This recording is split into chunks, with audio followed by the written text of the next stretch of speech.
Careful what you say or you'll get tickled.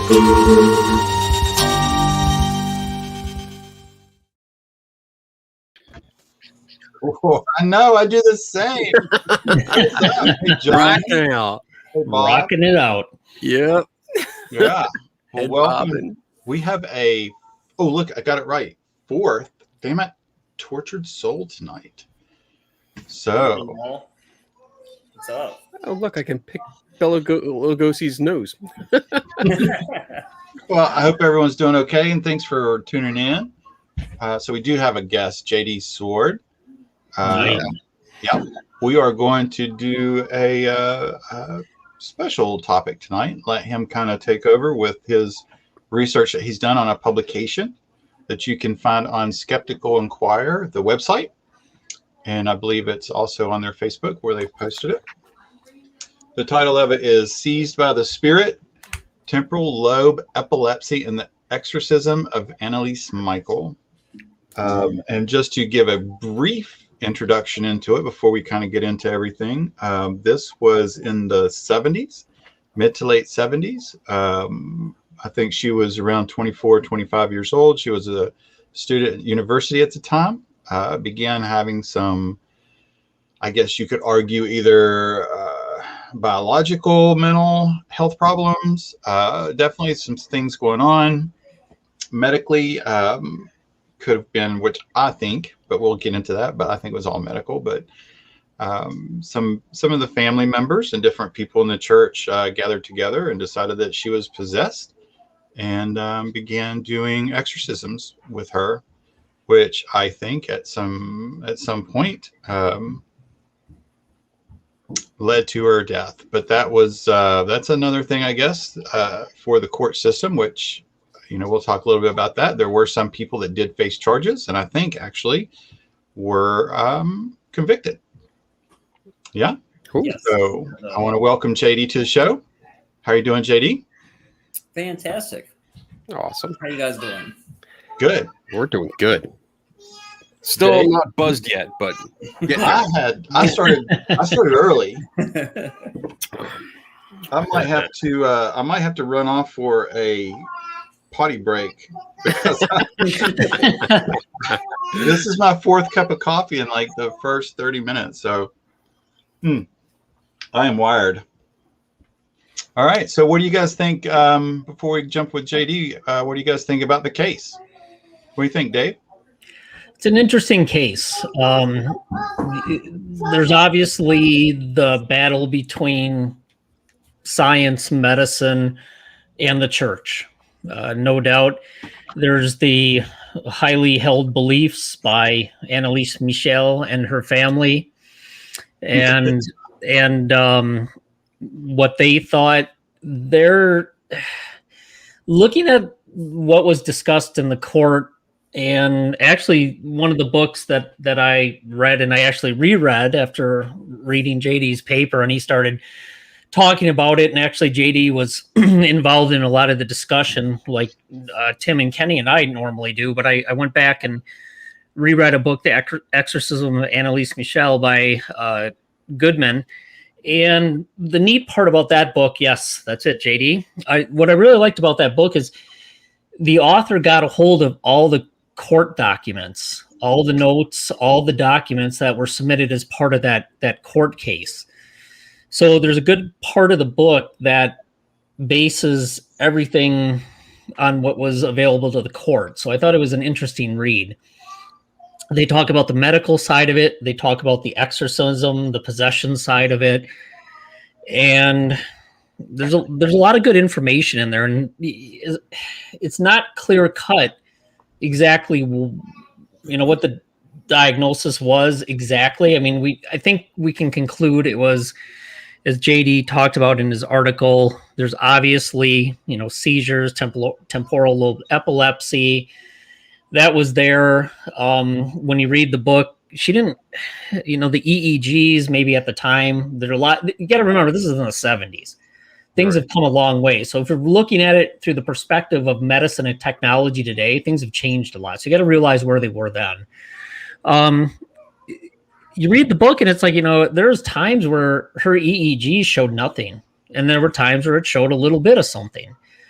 But one of the things I noticed in the book, and when they went through the court trials, and I've seen this in a lot of publications and people talking about the case, is that they claim that Anneliese went off her medicines, she stopped all medical treatment, and then started the exorcisms. That's not true. She was on medication throughout the exorcism. She had many refills of medication during the exorcism. She was going for checkup once in a while. There were a couple months right at the end where she really didn't have any medical care, but it was a couple months. But it isn't like she totally bailed on the whole medical establishment. And there's even times where the priest involved and her parents are like, hey, she ain't eating. Do you think we should see a doctor? And the parents came back and said at one point, hey, this is kind of like last year. She didn't eat for a while. So probably just pick it up and start eating like she did last summer. So it's not like it was a total, let's just not feed her and starve her to death. So there's a lot of misconceptions on both sides of this across the board. So hopefully tonight we can kind of dig into some of that. I just think it's a fascinating look at how you can interpret this case either medically or religiously, supernaturally. And there's just a lot of good points that we can make when we dig into it a little bit. And I was actually surprised when I read this again that they actually did put her on AOL-EPT drops, which are actually an antipsychotic. And I didn't know that. I was surprised to find that out. I thought she was only on anti-seizure medicine for the most part, but they actually did try an antipsychotic too. And the thing that really interested me is the medication didn't seem to work either. So nothing that they went through a bunch of different medicines, and they even made the point in the book that at one point, guess what? The medicine didn't work. The exorcisms didn't work. So obviously, again, you got to take a look at it from the fact that medicine was a lot different back then. But to me, it was just a fascinating case. And there's a lot of really back and forth. You could argue from both sides on this one. So it's an interesting case. I think it's fascinating. And I think it changed the way the church viewed exorcisms and how they were going to go about them. So it's a great case. This will be fun. Awesome. I didn't do too much, to be honest.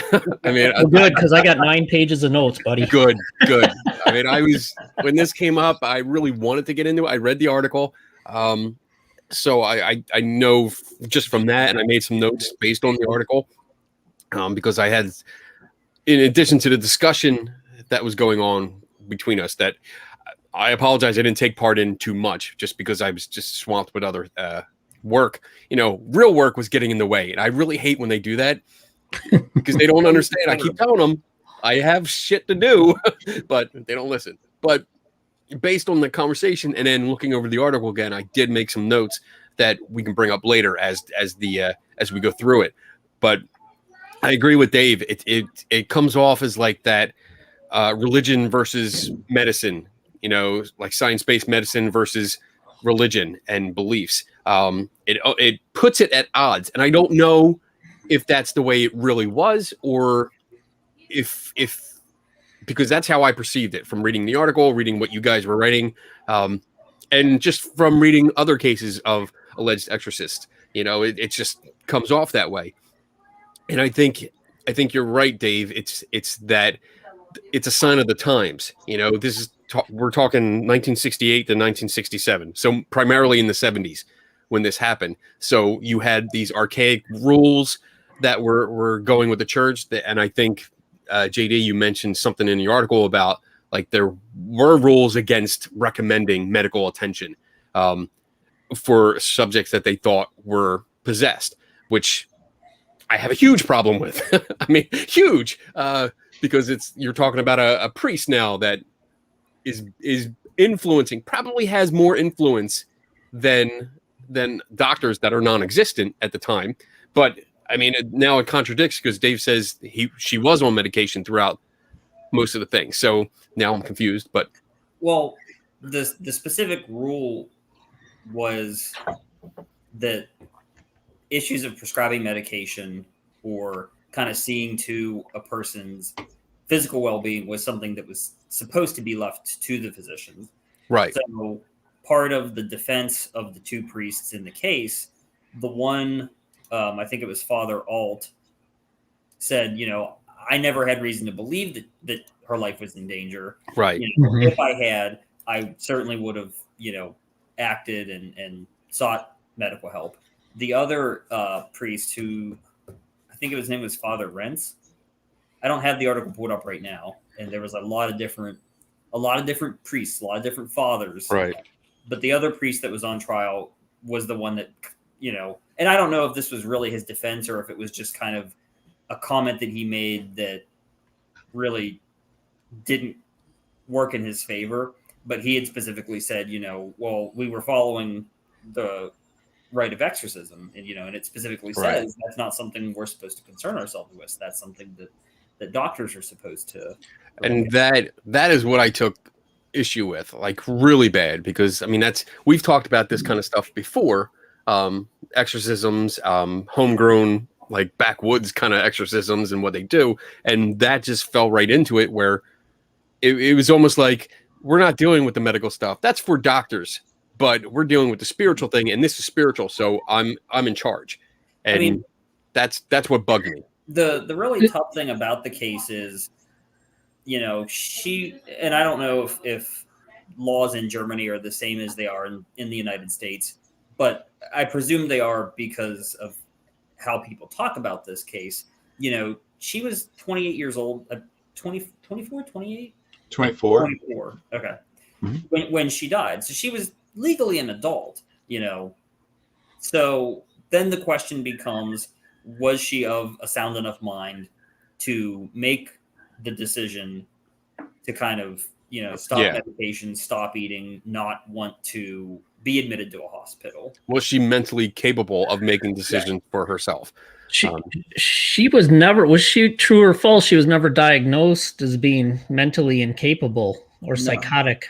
No. So how could you say then that you couldn't make her own her- decisions? Because the one thing I did note in the book, on June 30th, 1976, they specifically asked her, do you want to see a doctor?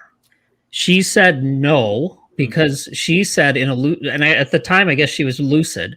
She said a doctor could do nothing for her, and she's afraid she would go to a mental institution. Mhm. And then her father told Dr. Alt it would be a good idea to see a doctor because she's not eating and she was looking so poor. She said no. So twice she refused to see a doctor because she was afraid. Well, one, she didn't think they could do anything for her. And two, she was concerned they were going to put her in a mental institution. So I guess my question would be, and again, She died a couple days later on July 1st. I'm very ignorant with this case, so I don't know a lot of, but who made the determination whether she was or was not mentally capable of making her decisions? Like, She was under the care of multiple psychiatrists. Yeah. Okay. And they're the ones that determine this. They never made a determination that she was. I mean, I think. Oh, so nobody asked. Like, can she make that decision? I don't know. She was seen many times. I mean, she would say, I would think and I'll try to find it. There was at least one point where she saw, what doctor was it? There's so many freaking doctors. That one said she was, March 9th, 1976. This was a general practitioner though. Okay. But that general practitioner on March 9th, 1976, one of her anti-seizure meds, the Tegretol, I guess that's how you say it. She was, the prescription was re-upped, and this general practitioner said that she presented as psychologically normal. Yeah. And I think as a general practitioner, if there's something majorly wrong, they'd at least be able to say, Yeah. you're not quite right. You probably should go see your psychiatrist. I was gonna say she was seeing a psychiatrist, and this is after she had already died, and these people were being interviewed as part of the court case. You know, her psychiatrist, looking back on his meetings with her, said that there were times where she seemed very indecisive. You know, and he would say things troubling, such as, you know, I don't feel like I'm in control of my life. I feel like there's some other kind of presence controlling me. But it never seemed to reach the case where she was thought to be mentally unsound, or, you know, her psychiatrist had never expressed concern that she couldn't make decisions for herself. I mean, it just, and I'm not a medical doctor, so I want to make that clear. I'm not a medical doctor. I'm not a psychiatrist, psychologist, but it just seems off to me that, like, well, according to your article and what you wrote here, like she weighed what, like 68, between 68 and 72 pounds when she died. I saw differing accounts. Yeah. You know, So I couldn't get like her actual autopsy to get any kind of like official number. Right. But she weighed that between that. She had all of these contusions over her body. Like it made note that she had, let's see, she had, wait a minute, given two, teeth. never considered dangerous contusions on her face, hands, arms, and legs, fractured teeth, blackened eyes. Self-inflicted. Yeah. Like all of this, like, is it self-inflicted? Self-inflicted. Yeah. So if it's self-inflicted, that also tells me there's something wrong here. Yeah. You know, I've taken patients back in my medical days. Like, I've transported patients with less issues like that from psychiatric facilities. So I guess that just concerns me. Like, wow, like she had all these issues, but nobody thought. Everybody thought she was okay to make her own decisions. So then where's the case against the doctors for medical malpractice of not treating her appropriately? Why are we pinning this all on the frickin' priests and the parents? Well, I'm not. I know. I'm not challenging you on that. I'm just saying, why was that never brought up anywhere? I agree. Like, everyone involved. One thing that I thought was really interesting was, and after this, if you guys don't mind, I thought we could kind of give a breakdown of kind of the history of her case. And I know we're jumping all over the people that don't realize. And this is the case that inspired the exorcism of Emily Rose, right? Yes. Okay. Yeah. Which, full disclosure, I've never actually seen the movie. So if anybody wants to weigh in on that, feel free. I think I only saw the part where she's in the barn. I think that's part of the movie. I think I don't know. That was the trailer. That's as much as I've seen. Okay. I know it takes place in a barn. All right. But yeah, the one thing that it kind of stuck out to me was nobody mentioned her being put on any kind of antidepressants or like SSRIs, which I'm pretty sure early 70s, I think they were around back then. You know, I don't know if that's, you know, Tim, Dave, if you guys I don't know. Can confirm that.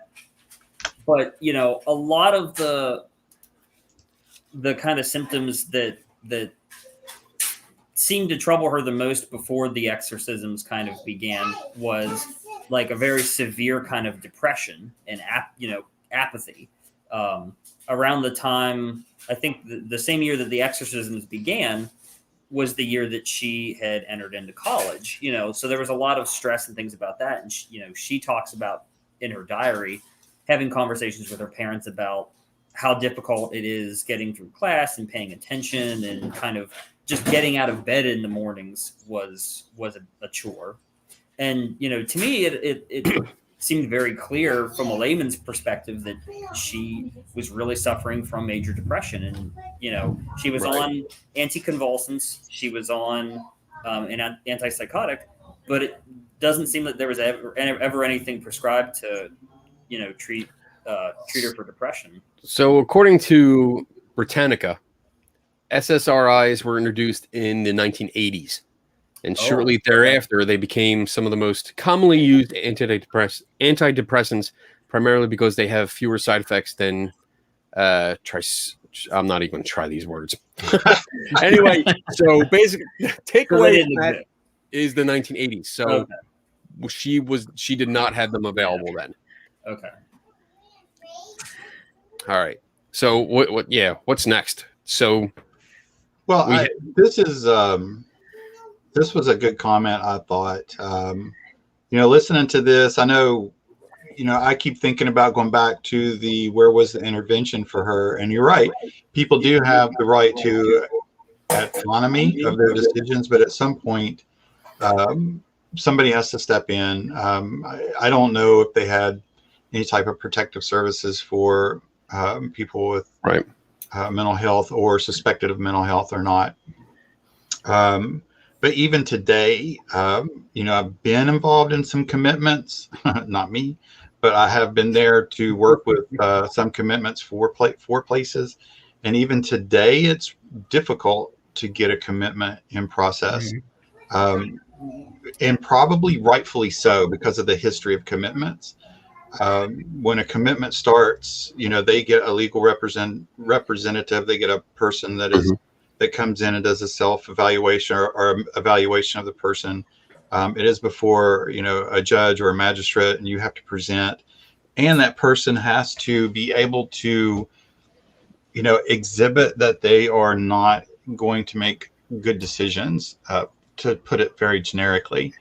A lot of people that have a lot of problems don't still make it to commitments. I kind of get to the point, though, where the way that you describe her at the end of life was a point, at least at the last bit, somebody had to, I don't know. I mean, this is just me speaking, but this is just somebody at some point had to say, we need to jerk her out of here and take her to an ER. And whether she says she wants this or that right now, I don't know if she can actually make that decision at this point. And right. Yeah. Yeah. I feel like when you get to the point where you're like drinking your own piss off the floor, that's somebody needs to say, okay, enough's enough. This isn't normal behavior. Yeah. Yeah. With all the bruises, the injuries, and I don't know if you know offhand, but the photo that you included in the article, JD, where I do not know when that was taken. Okay. I mean, she looks pretty bad. There's other photos Emaciated. taken during the exorcism where you can tell she's bruised. She looks kind of disheveled, but she's not nearly that gaunt. So I'm assuming that one was taken pretty near the end. Yeah. And it's disturbing. And this is an issue that we've brought up before where why didn't anyone step in? Why didn't anyone speak up and say, she's dying. She looks like she's dying. She's beating the shit out of herself. If that's what's happening. Like, I don't know if all these bruises were self-inflicted. Like, I don't, is that in the book?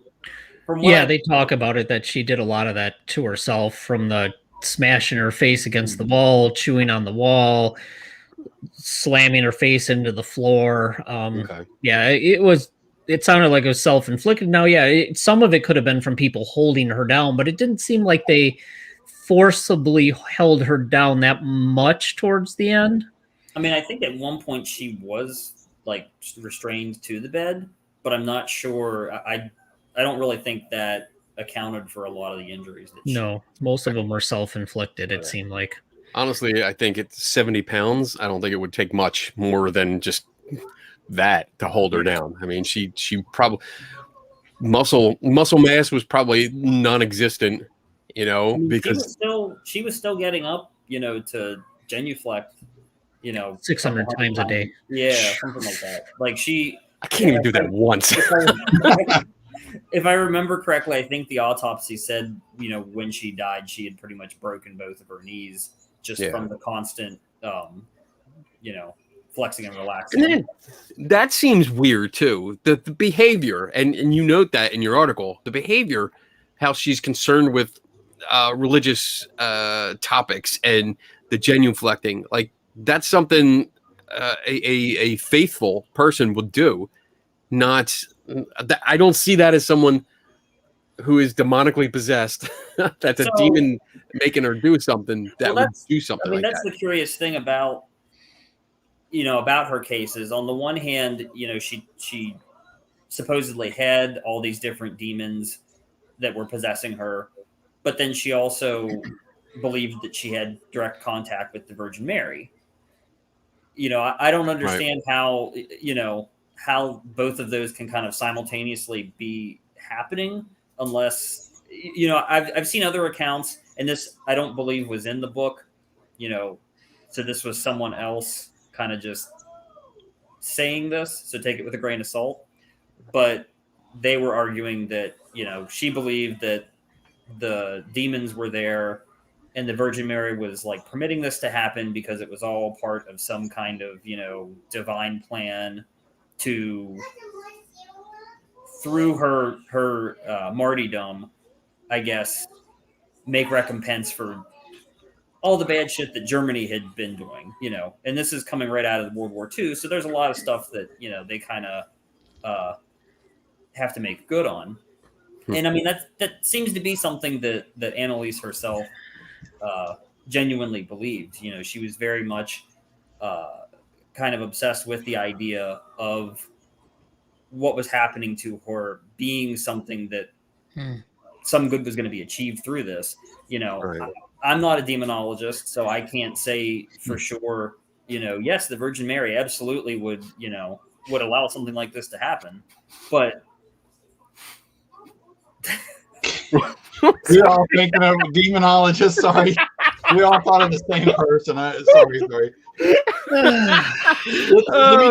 Let me just say, JD, it is refreshing to hear somebody that studies in this area to say, "I am not a demonologist." That is refreshing. Don't have a creepy smile. It's absolutely refreshing to hear someone that actually studies it go, "Well, I'm not a demonologist. I just study it." Yeah. Instead of not studying it and saying, "I'm a demonologist." I'm sorry. I can't take that word seriously anymore. And he said it with a straight face, so it just threw me off. Yeah. So it is just more refreshing to hear that than it is. I took an online course in demonology, and now I'm a demonologist. And there's one part that they talk about her having what they call a penance possession. And the point of that is she has to suffer to atone for someone else's sins, which I thought was kind of interesting. So I guess there's different types of possession. I quite honestly had not heard of this particular type, but all the suffering that she had to go through, and I guess she had to go through it. She had to experience a certain type of suffering for a certain amount of time to atone for whatever these other sins were. And if it was of the different, and it wasn't just demons that possessed her, it was supposedly some other priest from somewhere else that I guess one of the other priests that were doing the exorcism was at least familiar with. Yeah. That she had to atone for the sins of these others. And until that happened and she went through that suffering, the possession would not end. Which was an interesting concept. I had not heard that before. I wanted to bring that up, but of course, I am also not a demonologist. Yeah, I wanted to bring that up, but I was like, I can't think of a way to bring this up and not be very biased about it, because otherwise I'm going to mention it and then I'm just going to be like, some people think that, who knows? So I kind of was like, I think I can cover most of the case and kind of just steer away from those thornier issues. It almost sounds like delusions of grandeur, like she's the more I hear about it, the more it sounds like a blend of some type of mental disorder, maybe schizophrenia, and this idea like I have a purpose and I'm going to sacrifice myself for the greater good. Therefore, I'm like this martyr. and that I think that would fall within her faith. Like the martyr is a good thing, you die because of a really good cause. I don't know how to express what I'm thinking in my head. It just sounds like a mixture of I want to say like a delusion, like a mental delusion, where this is like a fantasy world that she created that has taken over her mind, and there may be a part where she's making things happen. Maybe I want to say almost like unintentional kind of hoaxing. I mean, well, I was gonna say you could even make the argument, for if there was some kind of psychokinesis, if she's making these things happen based on the nature of her belief, like kind of not even psychokinesis, but when like the stigmata mark supposedly can appear on people's hands because they're so caught up in this altered state of consciousness that they can will their body to do that, So did she display anything where she could move objects? No, not that I can recall, not that I had read about. Honestly, again, there was a good number of signs of possession that I didn't think it seemed like they were there. She didn't exhibit glossolalia. As far as I know, she didn't levitate. She didn't move objects. There was the usual, she exhibited strength that was judged to be superhuman. But like the example they gave in the book is she had an apple in one hand and she just crushed it. That's impressive, but it's not superhuman. If you just Google it, there's videos of people, UFC fighters, people who are not UFC fighters, but have sufficient grip strength in their hand. You can do some impressive damage with an apple if you have the right kind of grip strength. And if she was somebody who, was in an altered state of consciousness, that she would have had like adrenaline and cortisol running through her body, that, despite weighing 60 some pounds, she can still get out of bed and genuflex a couple hundred times a day. I don't think it's unreasonable that she could smush an apple with one hand. But, other than that, I didn't really see a lot of the more kind of unusual stuff. So I just looked it up, and I'm getting the return from it. It says most of what I'm seeing cursory suggests that 150 pounds of force is needed to crush an apple. It's not actually difficult to achieve with some effort. Most people who use grip strengtheners consistently will probably be able to crush an appropriately sized apple barehanded.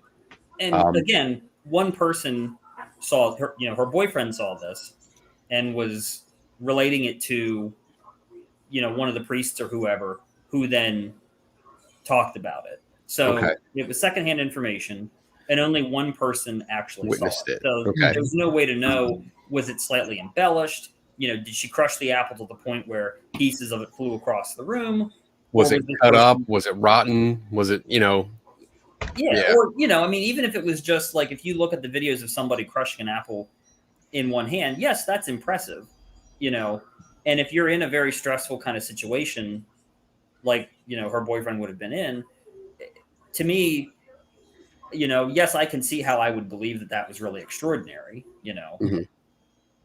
So the one thing that I want to touch on, because I think maybe it will help answer your question about her like martyrdom complex. So one of the things that you tend to find with people who are diagnosed with temporal lobe epilepsy is they tend to develop what's considered hyper religiosity, which is like an abnormal, or I'd prefer to say like unhealthy kind of fixation on religious matters. So, really kind of obscure religious belief, or I guess if you want to call it fanatical religious belief.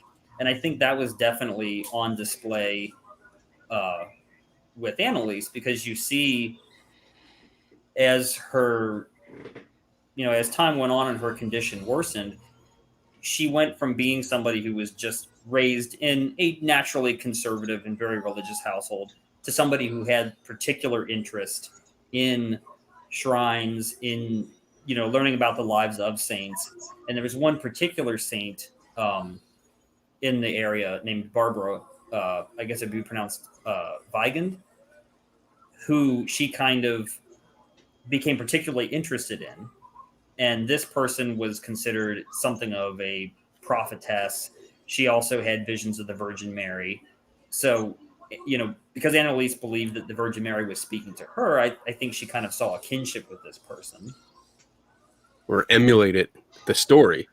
Yes. At one point in her diary, she mentioned something about the Virgin Mary telling her, you are going to continue on this person's work. Okay. So, there was, in her mind, there was a direct line between her and this other person. Okay. So, do you guys mind if I give like a rundown of Go ahead. what happened with her, Kate? Okay. Yeah. So, Tim's like, go ahead, do my job. You're so lucky, you bastard. You get guests. I picked them. So as I say, you need to try harder, Kenny, to outsource. Ah, So it all begins in 1968. She was 16 at the time, and up until then, she hadn't really had any kind of health issues, anything that stands out as remarkable. And one day when she was in class, she kind of goes in, her one friend notices that she is kind of in a trance-like state. And, her friend's kind of asking her like, hey, are you okay?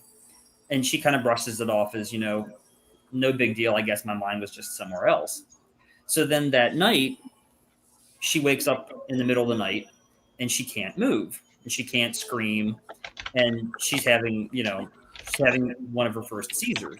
And at the end of the seizure and stuff, she wets the bed. She's very embarrassed about it, cleans it up, says something to her mom about it in the morning, but nothing happens. And she ends up and doesn't have a second seizure until a year later in 1969. So by then she's taken to her family doctor, who suggests they go see a neurologist named Dr. Luthi. And, they run an EEG. Everything looks normal. It's not clear at this time whether or not he prescribed anticonvulsants for her. I guess at one point during the court case, he had said something that suggested that he had, but then in another instant, he said that he didn't prescribe her anticonvulsants until later.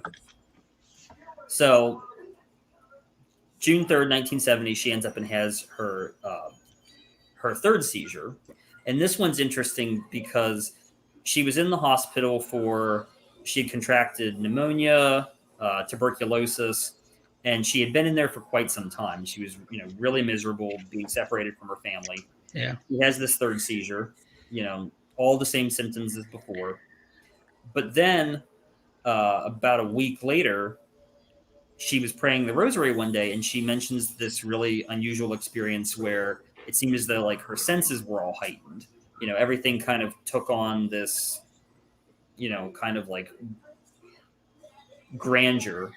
And she said that she noticed a sweet smell as something that reminded her of violets. And this is around the time she begins believing that she's in some kind of contact with the Virgin Mary. She attributed the experience to something that the Virgin Mary gave her. And she said that the kind of euphoric feeling she had from it lasted all the way into the next day. But then a week later, she began seeing these grimacing faces. In German, it's Fratzen. okay. And those pretty much lasted all the rest of her life. Even when she was on like anticonvulsant medications to control the seizures, these faces would kind of come and go. At some point she had a fourth seizure, but I couldn't find any kind of specified time as to when that took place. She ended up and didn't have another one until 1972. She's examined again. The EEG looks normal. So at this time they put her on anticonvulsants, Dilantin. Same year she ends up has a sixth seizure, and then in 1970, so So the one thing that was interesting to me, and I wish that I could have gotten to talk to a neurologist when I was writing this article, because I'm certainly not I'm not a neurologist. I'm not really qualified to talk about these things. But I wanted to know if it was interesting that she seemed to be having these almost like a year apart. So it's not like she was having seizures all the time. Yeah, it doesn't sound like it's a daily thing. A year apart. That's pretty far apart. Now the visions, I guess persisted much longer than that. I couldn't really figure out what the frequency of those were coming and going. Right. And I do want to bring up, so when she saw Dr. Luthi the first time, he said most likely, based on her case file and the description of her symptoms and stuff, that it was a case of what they call a grand mal epilepsy, which that's an outdated term. I guess today the preferred nomenclature is tonic-clonic seizures. So I'm going to give a brief rundown of exactly what that is. So according to the Mayo Clinic, tonic-clonic seizures are caused by abnormal electrical discharges through the brain. So basically, there's kind of a normal pattern to the way that the neurons in your brain fire. And when you're having a seizure, they just all kind of fire uncontrollably. Grand mal seizures are typically caused by epilepsy, but sometimes they can be triggered by problems like really extremely low blood sugar, having a high fever or a stroke, or having some kind of traumatic brain injury, none of which seem to have applied in Anneliese Michel's case. But there's also genetic factors. There's many different kinds of things that can cause temporal lobe epilepsy and grand mal seizures. So the more modern name, tonic-clonic, comes from the fact that there's like two kind of distinct phases that this takes place in. The tonic phase, you have a loss of consciousness. The muscles suddenly contract, which normally causes the person to fall down. Sometimes they can kind of let out, a really piercing kind of scream when that happens, sometimes not. That phase usually lasts between 10 and 20 seconds. And sometimes it can have what's known as an aura, which in my article, I argued there's reason to believe her experience talking about when she was praying the rosary and she suddenly started to smell something sweet and she had this euphoric feeling, that could be evidence of her experiencing an aura, because one of the side effects of that is hallucinations, visual hallucinations, or olfactory hallucinations. The second part of that, the clonic phase, is when your muscles start to go into rhythmic contractions, the alternating flexing and relaxing of them, and that can last about 1 to 2 minutes. So these are pretty quick. And right. Usually, if they last longer than 5 minutes, you're really in trouble. Around 19. So to go back to the timeline, around 1973, she's had about 6 seizures now over the span of 5 years or so, and she begins reporting other symptoms. So she's got visual hallucinations. She sees these grimacing faces. She talks about what I would argue are auditory hallucinations. We don't know what caused them. She mentions hearing this thumping noise from her room. And I didn't get to go into this in the article because honestly, Dave, feel free to interject, but in the book, it ultimately didn't really seem to go anywhere, didn't come up again. But when she first reported this noise, only she could hear it. Her mother seemed to disbelieve her. Mm-hmm. But over time, her sisters and her mother both said that they could hear it as well. Interestingly, I don't believe the father ever did. And he, based on, correspondence between him and the mother, he seemed a lot more skeptical of what was going on than the mother. The mother was the one to kind of approach him and say, hey, I think there's like some demonic shit going on. And he's like, I'll tell you what I think. I think that, she's just sick and she needs, Mm-hmm. So then, in addition to that, she also started reporting olfactory hallucinations, what's known as phantosmia. So she reported smelling a burning fecal kind of smell. And again, originally she was the only person that reported smelling it. But eventually that would change and other people would kind of smell it as well. So, but we have here, based on the symptoms that she exhibited, it certainly seems to be that Dr. Luthi was on point when he said, this seems to be a tonic-clonic seizure. And I think that kind of the more unusual symptoms of the case that could be argued to be evidence for demonic possession, you can also kind of offer the alternate explanation of they were a side effect of her having these epileptic seizures.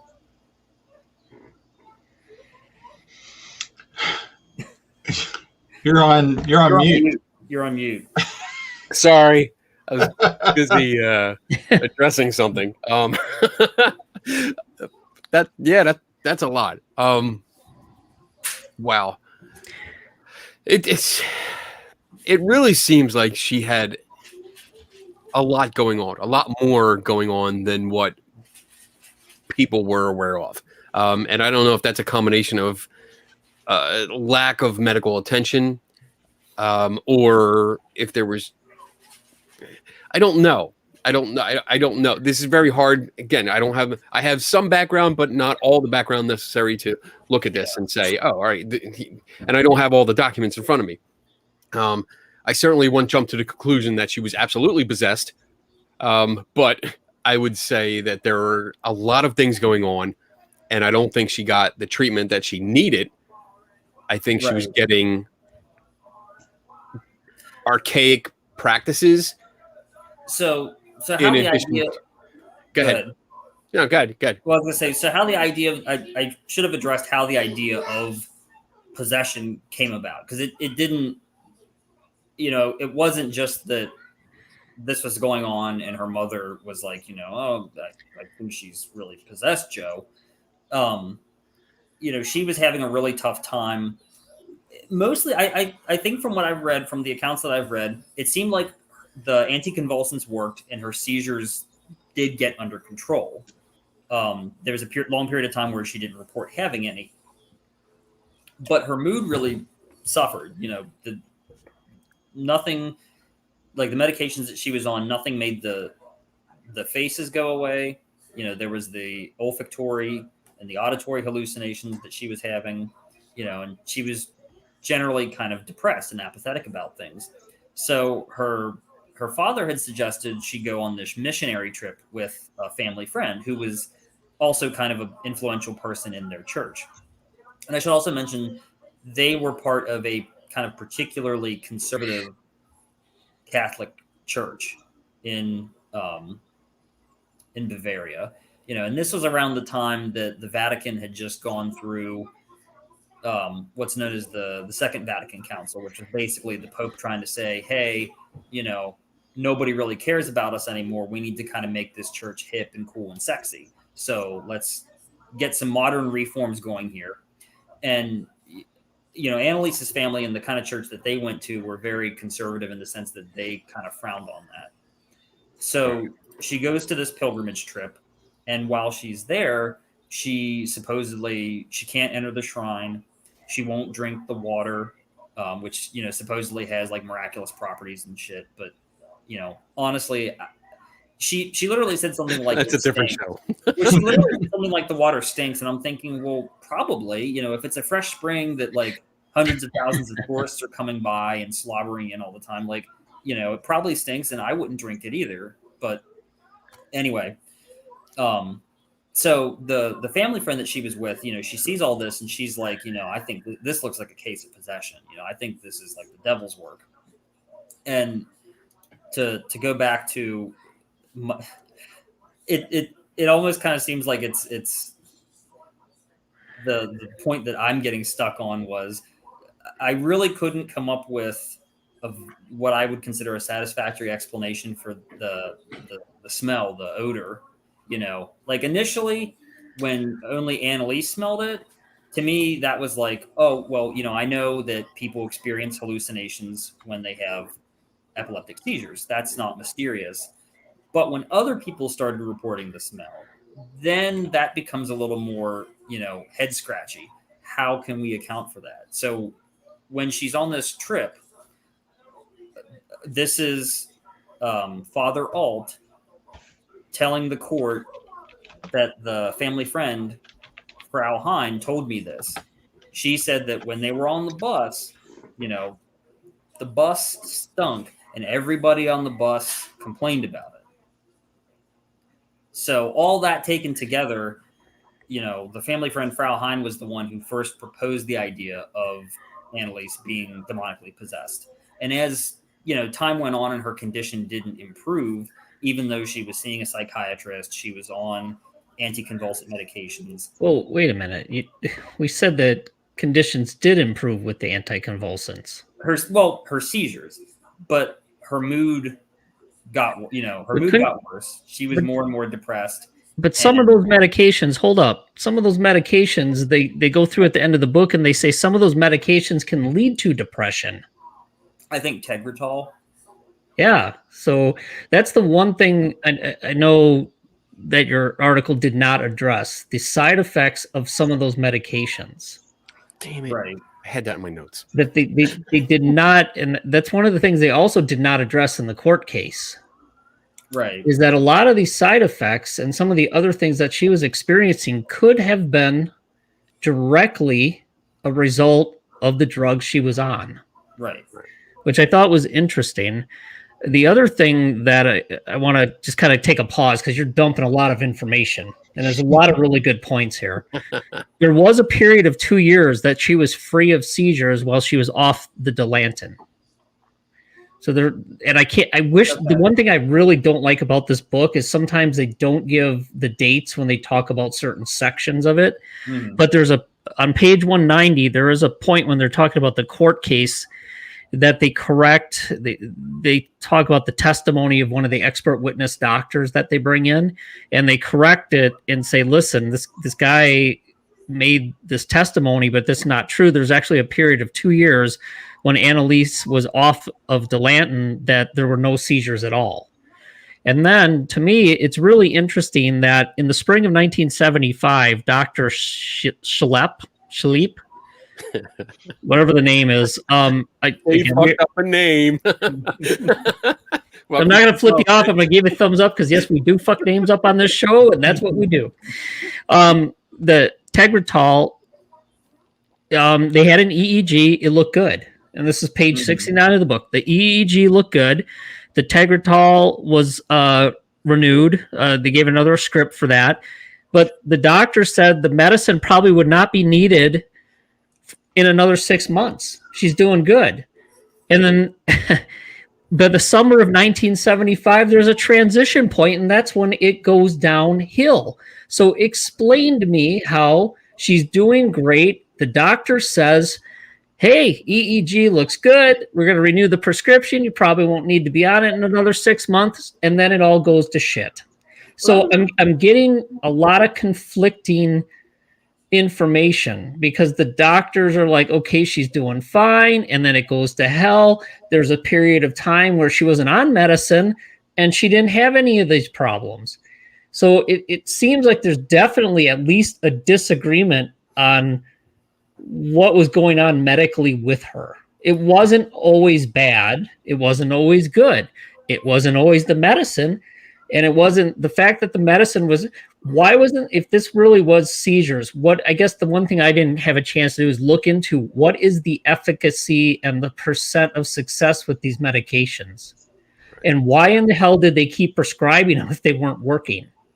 So, yeah, there's kind of two things I'd like to play off of what you're saying. And then we'll get to the stench because we're going to have some fun with that. I have some notes on that. Somebody dropped ass in that bus, dude, and we got to figure out who it is. It's very important. In the grand scheme of things, it's probably like the weirdest. But it's the funniest part of the whole thing. Come on, you know that. It's the one that bothers me the most. Can we take our break soon? Because I need to fill up. Okay. I don't know. I mean, to me, there's a lot of conflicting stuff. I don't know. Maybe it's the book. Maybe it's the way they presented it. because that's the problem. The book is probably the closest to a comprehensive treatment of the case. You know, the articles and everything that I read, even articles from the time, weren't that detailed. You know, it's really difficult to kind of get good information about this case that you can trust.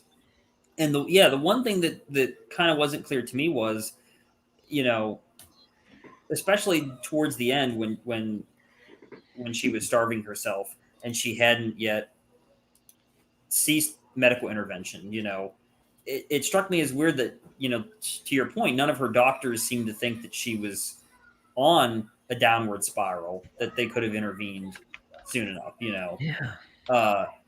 Now, you know, I don't know that much about temporal lobe epilepsy, but I'd like to know, you know, is it unreasonable for somebody to go a period of time as long as 2 years without having a seizure? Because it seems like her seizures were about a year or so apart. You know, she would have one and then could go an entire year without having another. You know, is it? Yeah, but it seems this time she went off the frickin' deep end, and there was no indication why she'd go off the frickin' deep end, and she still was on all of her medication. I just don't get it. What was the turning point? That's what I asked myself. If I look at this, I'm like, okay, the doctor said everything looked good, and all of a sudden it went. Let's face it, she went apeshit nuts. It really. I don't think it's fair to say that like temporal lobe epilepsy killed her, and I don't even know how much like the seizures, you know, had anything to do with the case. If anything, I would argue it seems that if she was somebody who became hyper-religious as a side effect of the temporal lobe epilepsy, you know, and there were other underlying mental health conditions along with that, like major depression or anything like that, you know, it seems that her belief in the fact that she was demonically possessed and any kind of hyper-religiosity that she might have had kind of put her down that path that led her there. You know, I don't think she exhibited enough symptoms to qualify as like schizophrenic or any other kind of, you know, disorder like that. But I do know that like depersonalization is something that is a side effect of temporal lobe epilepsy. I also want to throw in just the possibility that maybe she stopped taking her medication herself. That's another thing that I wish the book would have went into more detail, because there's accounts of people saying, you know, she was the kind of person, she would diligently take her medication. Yeah. Yes. But, you know, you can't prove that. Unless you're watching it. Unless you're there, like you don't know. You know, it goes both ways. You can't prove she didn't take it. You can't prove she did take it. So it is maybe, but it's they kept refilling the damn prescriptions. I mean, eventually, I would think somebody during the investigation would have uncovered a lot of pills laying around somewhere if she wasn't taking them. What if you can flush them down the toilet, you can throw them in the trash, they go out in the trash. She did tell her boyfriend, you know, I'm taking these pills, they're not helping, what's the point? So, you know, to me, then I'm thinking, well, then who's refilling the prescription? Were her parents refilling the prescription and she was taking the medication just because, even though she didn't believe in it? You know, because she was a legal adult at that time, so you would think that she could fill the prescription herself. I mean, I'm just bringing that up because it's an assumption. Yeah. You know, we're assuming that, yes, she was taking everything as prescribed when she was supposed to. And I don't know if they would have had the ability then to do like a toxicology. What's that, Tim? Well, that's been on my notes for a while about the medication. She might have been prescribed, but was she actually taking it? And again, I think JD was getting ready to say, you know, you can do the toxicology or you can look at the blood. You can take levels of medication. I don't know if it's somewhere in there if they did that at any time. Well, could they do that in 78? That's a good question. I would imagine they could probably find it in the blood. 75. Probably, I think it was 1975 she died. 70. Wait, is it?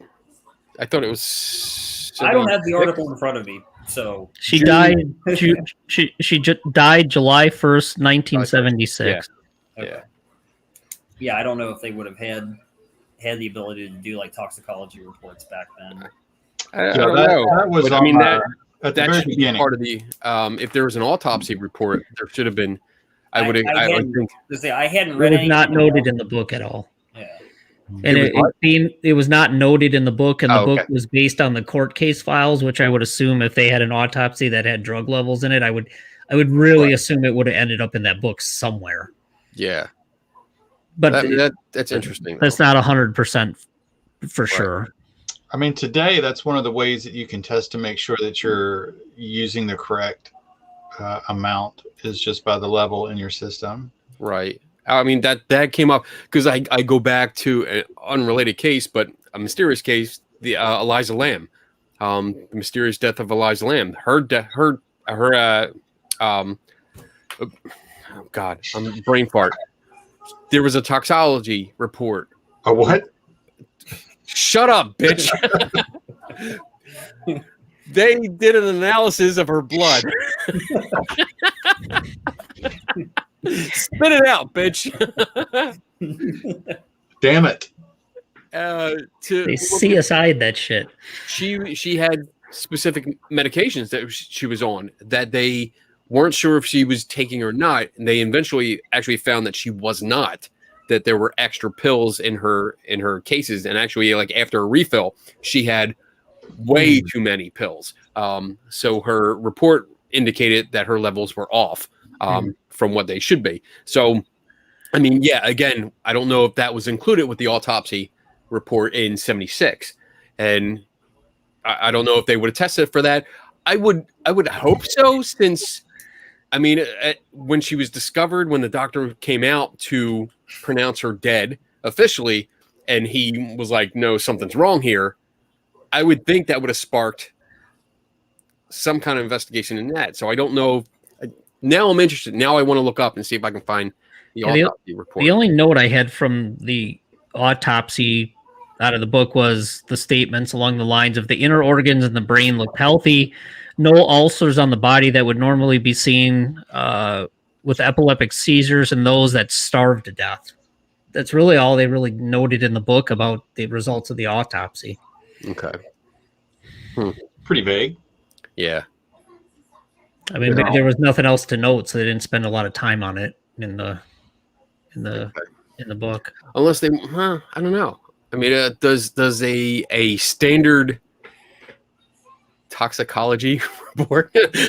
Thank you. I was reading it off the comments. Thank you. Thanks, Bob. Does that cover all medications, or the specific medications that she was on, or does a standard I would assume. I don't know. I don't know, but I would assume if they knew she was on certain types of medications, they'd look for they would those for test for sure. it? Yeah. Especially in a suspicious death. Well, I mean, Yeah, who knew if it was considered suspicious back then? Yeah. They probably look for Jesus juice and holy water. I mean, I'm just thinking out loud, like if they thought that she died as a result of malnutrition and perhaps abuse, whether self-abuse or somebody else was doing it during these exorcisms, then maybe they didn't focus on medication. I don't know. I'm just assuming here. I'm speculating, just making that clear. But I would say if they're going in that direction, 1976, they're not looking at, a full write-up or full test results. They're saying, oh, well, it's malnutrition. We're pretty sure it's malnutrition because look at her. She's 68 some pounds, and she has bruises all over, black eyes and stuff like that. She obviously abused herself or something happened. So there's no need to do a drug test to see if she was taking her medications.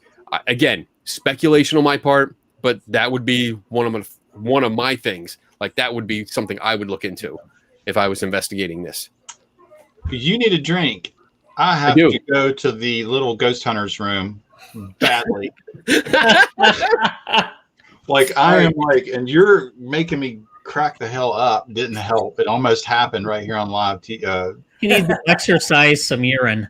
All right. So I have it labeled break. Good. Holy shit. I am down. He's So down. it's around With the lingo. 2 minutes. So All I'm right. going to 2 hit minutes, the little 20 ghost seconds. room. So you guys ready? We'll Ready? be back in very quick.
Kenny, you were so close. I was like, oh shit, the music's fading. It's fading.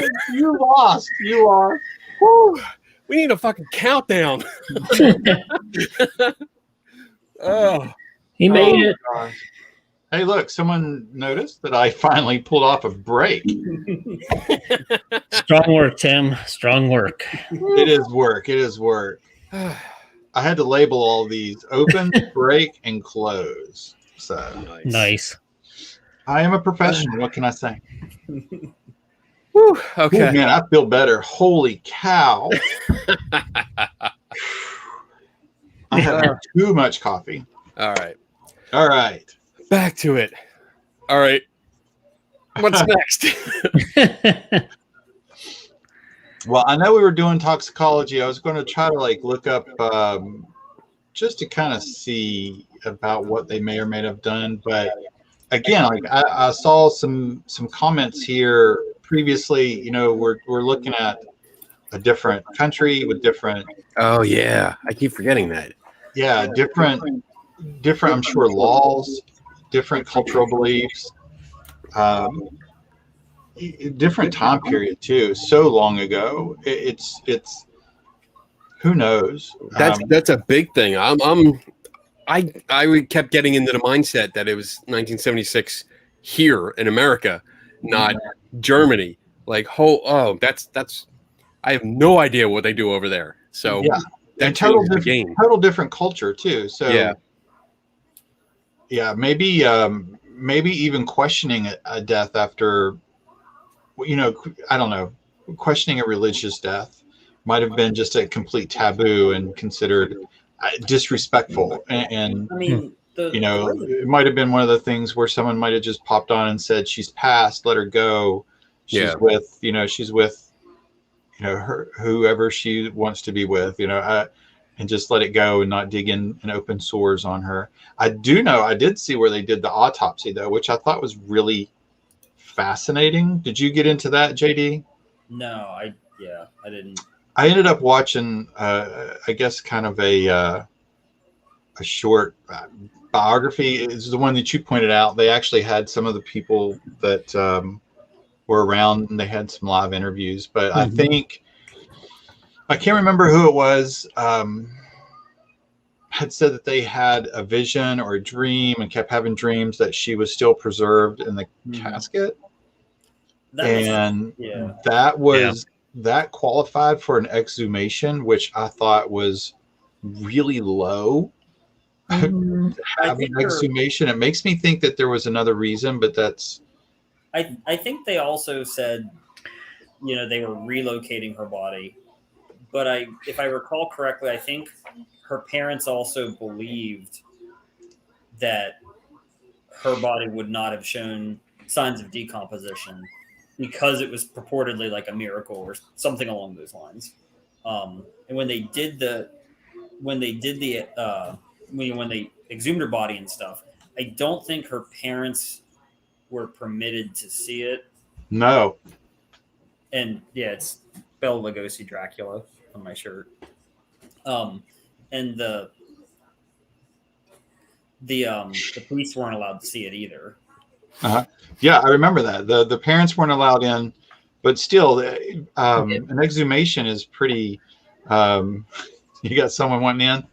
I do, but I have good reasons for not letting him. Yeah, I don't want this to get not demonetized, but I don't want anybody to go in Facebook jail. Yeah, so is it a nun, Sister Dorothea? She had reportedly been receiving very important messages from Anneliese that Anneliese wanted to have her body exhumed in time for the trial, which was scheduled to begin in March. The exhuming would bring proof, it was said, that contrary to what the world and some theologians were proclaiming, there was indeed a hell, demons, a god, a mother of God, blah, blah, blah. It goes on in these messages. Anneliese was alleged to have argued that it was true. She had died as a penance to benefit the country, the youth, and the priests. She was chosen to offer proof that there was eternal life. This would become evident during the exhumation when it would be found that her body had not putrefied, recalling the people's minds that there would indeed be such a thing as resurrection because God would resurrect her. The message was given to Father Rentz. He should see to it that the exhumation would be carried out February 25th. Anneliese's parents did apply for a permit, arguing that when their daughter was buried in great haste after the postmortem examination, she was placed to rest in a thin-walled, inexpensive casket. They now wanted to have her remains transferred to a better one that was made of oak and lined with zinc. So that's kind of how they went about it. Actually, when they opened it up, she was quite putrefied, and they advised the parents, basically, you've been through enough. You don't need to see this. Remember your daughter for the way she was. Right. And the parents were like, okay, we agree. We don't want to see her. So that's kind of what actually happened. At least according to the recap of that. And then, of course, there's a lot of controversy, and there's a lot of people coming up with conspiracies like, oh, they didn't want Father Alt to see the body, and we smelled roses and really nice things when they opened the casket, so we believe the whole thing is a conspiracy and they don't want us to see the body. And there's people that actually believe she was not putrefied and she was well preserved, and there's a big conspiracy afoot. So even to this day, like her grave is, kind of like it's a shrine, man. There's people go there that pray the rosary, and she's become a religious icon. Well, I guess she accomplished her goal. Yeah. Well, that's fine. Yeah. Even though she didn't accomplish it in the way that, allegedly it was supposed to happen. How was it supposed to happen? She was supposed to be not putrefied. I thought you meant like she became the martyr that she wanted to be. Yes, like she's this icon now. But yeah, I get it. Yes, and I was going to question, like, if the parents wanted her to be moved to a better tomb, Just a better casket, I think. Better I casket. think she's still buried in the same spot. Like, why would it matter? If she wasn't going to putrefy, if she was not, I swear they only use that as an excuse to actually get her dug up to see if she was right, if she was. putrefied or not. That's Okay. kind of what it seems like to me. All right, Bob, you can stop with the gematria, Bob, you're very observant. That's good. 2, 3, 4, 5. That's nice. I like that. Well, I don't. What do you guys think? What do you think that made this one so famous? Like, other than hitting the movie scene, like what do you think? Like, was so did we talk about different? the smell yet? What's that? Did we talk about the smell? Mm-mm. We can talk about the smell. I want to talk about the smell because I have notes. That's Well, the only fucking thing I put notes on. Do the smell. I want to do the smell. Thank you, Kenny. Hey, I Kenny, appreciate your enthusiasm. do you have anything about the smell? All right, JD, why don't you set us up? What's the smell? So it started out with Anneliese reporting that she smelled something as of burning fecal matter. Initially she was the only one that said she could smell it, but then over time, when she went to the pilgrimage in Italy, according to the family friend, now again, this is the only person reporting this, the entire bus could smell it, and the smell was coming from Anneliese herself. So it's not like a mysterious stank that's just permeating the air. At different times, when priests would visit the house, the room that she was in, if she had just left the room, they would notice the room stunk. No other parts of the house did. The outside of the house didn't smell. Curiously, her boyfriend knew nothing about it until she told him one day, geez, I wish these faces would, go the fuck away. And, this smell. And he's like, what smell? Which, based on things that she told her psychiatrist, there was some level of intimacy between her and her boyfriend. So, like, you really kind of have to wonder, how could he have not known about this, if it was something that was constantly there, So we have this smell that is coming from, Anneliese, that it's not always present. Some people smell it. Some people seem to have no knowledge of it whatsoever. And it probably says a lot about me, but this was like the one factor of the case that I was like, God damn it, I can't come up with, an explanation for this that really, I find really satisfactory. The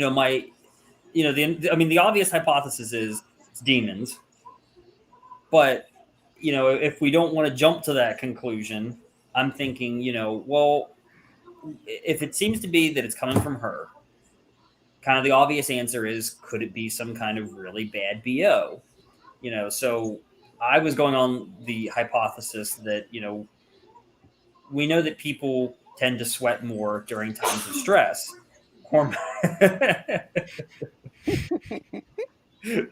Sorry. Go ahead. Stress. Could it be, and certainly if you're having seizures and, seeing hallucinations and stuff, and you believe that you're possessed by a demon, that's pretty obviously stressful. Could it be the case that the adrenaline and the cortisol in her body from the stress is causing her apocrine glands to produce, an abnormal amount of apocrine sweat that is giving off this distinct odor? And there actually was, and I probably look like a crazy person. In addition to like any neurologist I could find that I'm messaging, hey, can I talk to you about this case? I started looking for like dermatologists that I could ask, hey, can I get your opinion about this like wicked bad burning poo-poo smell, And one person did actually get back to me, and they were like, well, that sounds plausible, but, body odor or the scientific term bromidrosis, doesn't typically have kind of like a fecal smell to it, so that doesn't really fit. So then my next working hypothesis was, maybe she's just really gassy, and nobody was kind of thinking about that because they were in a mindset of, they were already in a mindset of she's possessed, so therefore it's probably demons. But I don't know. I'm interested to hear you guys' theories because, I'm not really 100% satisfied with either of those explanations. But well, if she's at the point of, I guess I would wonder what her self-care would be. Right. If she's certainly down to 68, 70 pounds, self-harming.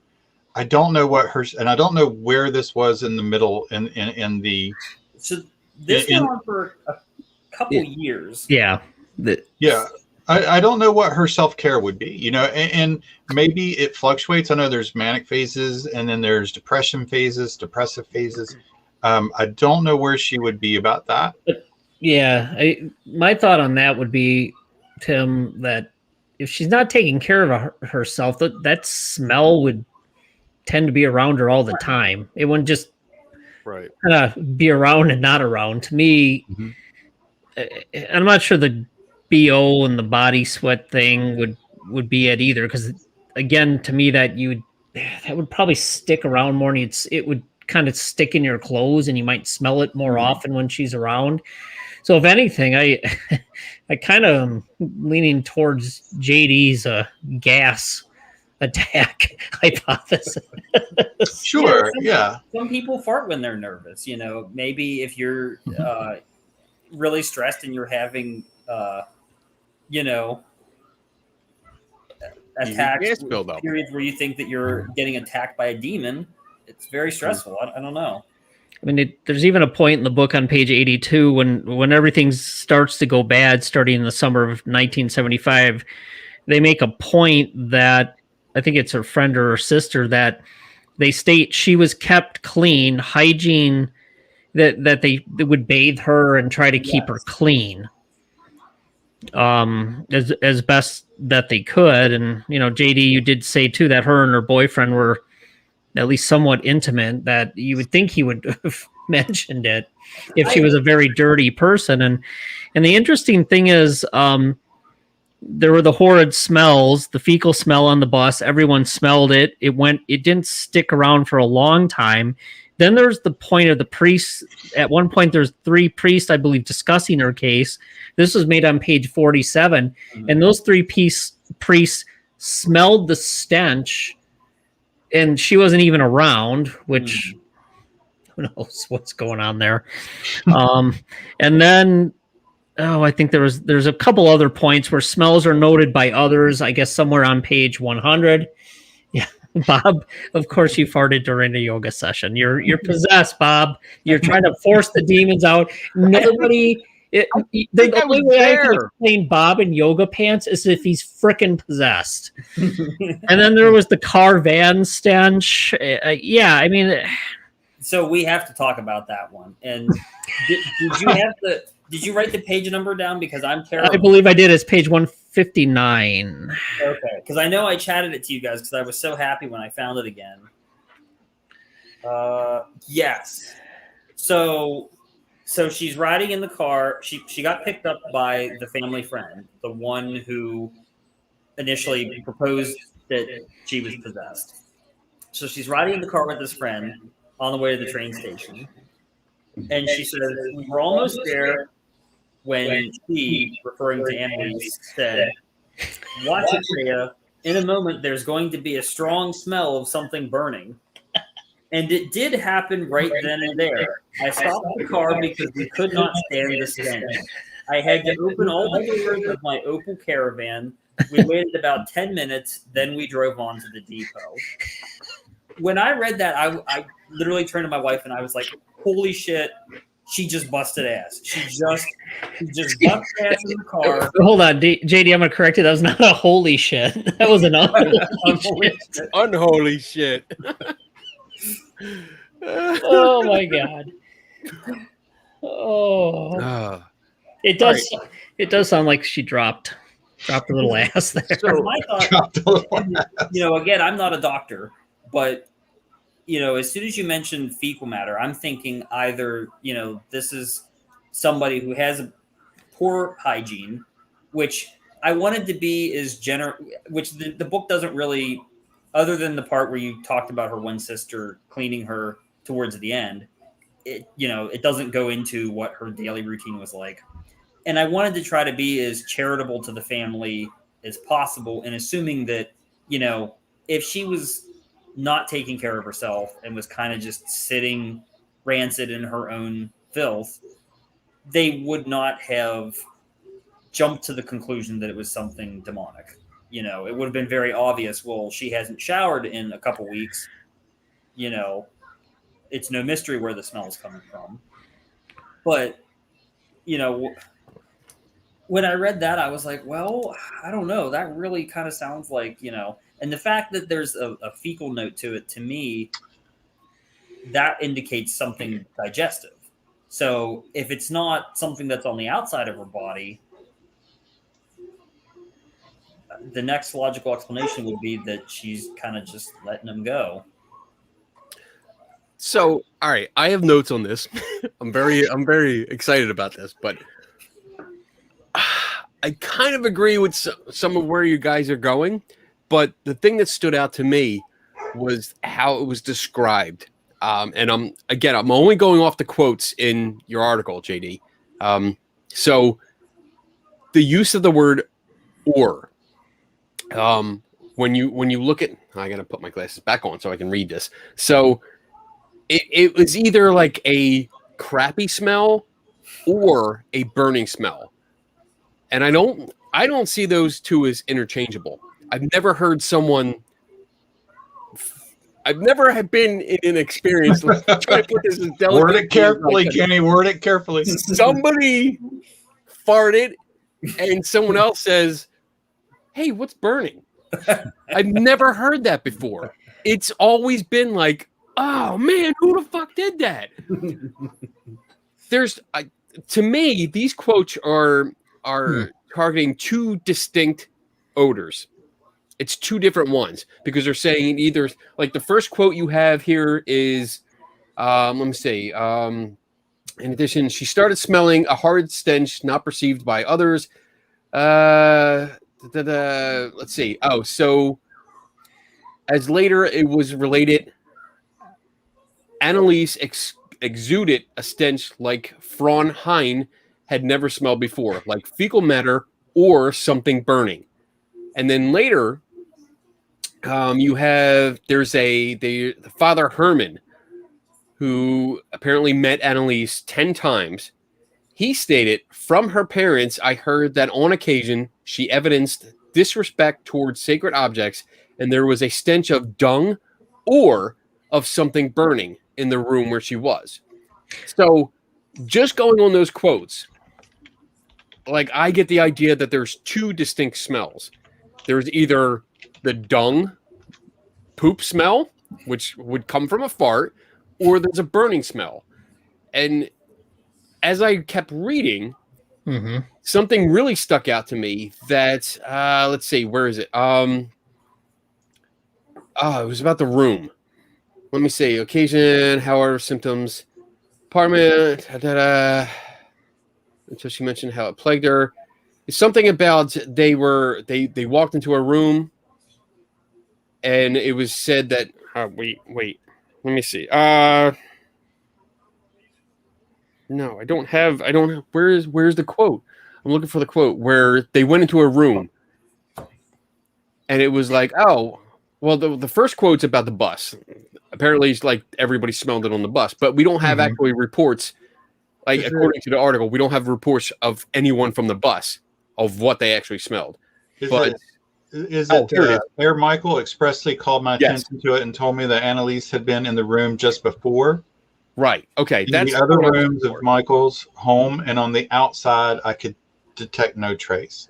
So I'm looking at that, and that really caught my attention. And which is really funny because now I'm investigating farts, which is really cracking me up. But that actually, like that got my skeptic sense tingling. You know, I looked at that. I'm like, all right, so they're detecting different smells, or they're reporting, because the people that are quoting aren't actually smelling it. They're quoting other people. So it's either a burning smell or a poop smell. I'm just going to go with that. And if in that quote with the room, no one actually saw anything. They walked into a room, they smelled something. They didn't actually describe exactly what it was, because it was this or this, two different smells. So that leads me to believe that it was something more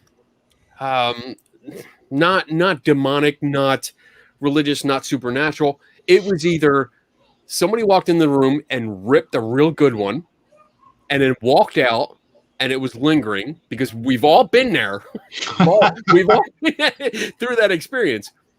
Or because they're saying that the secondary option is a burning smell, something was lit on fire, something small, just to burn it, to get that scent in the air, and then it was put out and they walked away.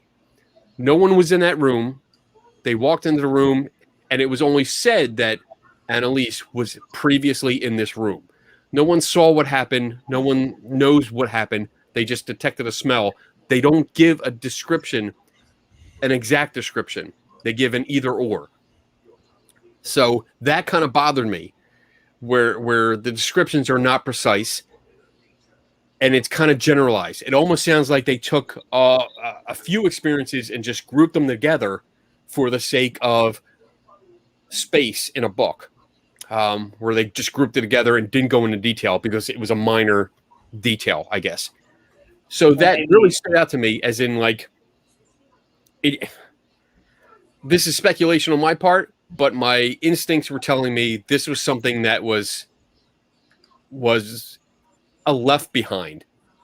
You know, so either they farted and ran, or they burned something and ran, leaving the smell behind, knowing that someone else was coming into the room. Because if you're entertaining visitors, if you have someone come to call on your house, you know they're coming into a certain room.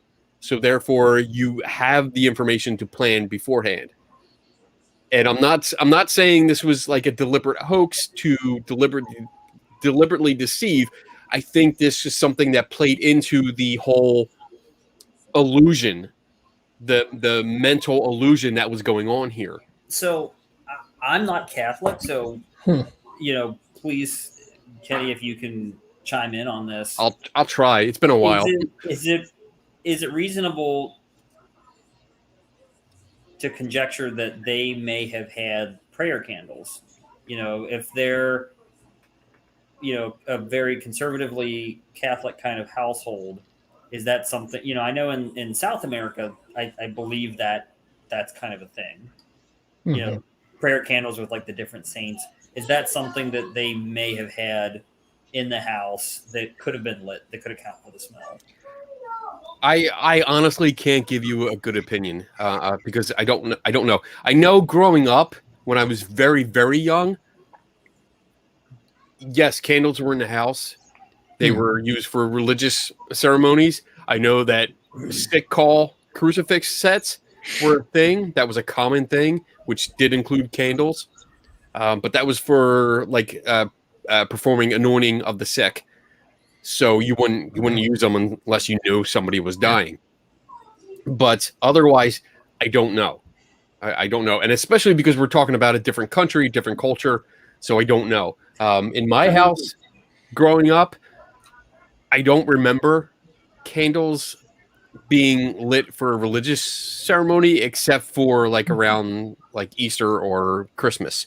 No, they did also have, or they must have had some kind of coal furnace, because there was an account towards the end of her life where when she wasn't eating, she would consume things like spiders, bugs, and she would eat coal. So I'm assuming that would have come from some kind of coal furnace. So I don't know if that could have accounted for, kind of a smoky, burning kind of smell. Who knows? I mean, that this is great. I've never had a chance to go into flatulence science. Well, I was going to go there in a little bit but I was trying to like read and get again where this timeline was, especially over what she was eating and the urine, drinking her the urine. I don't know if that could have affected the smell. I mean, that was more towards the end of her life. Okay. Whereas the smell had persisted for, I'm going to say, at least a couple years.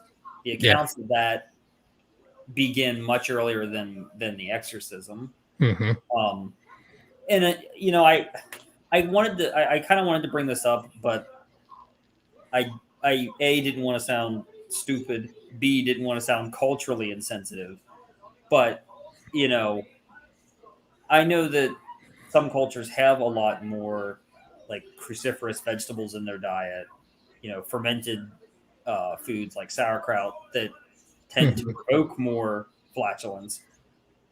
But again, my thought was, if she's eating the same things that like her family's eating, why wouldn't they, Right. Had the unless same it's something that like her biology is just unique to her and she reacts to these foods differently.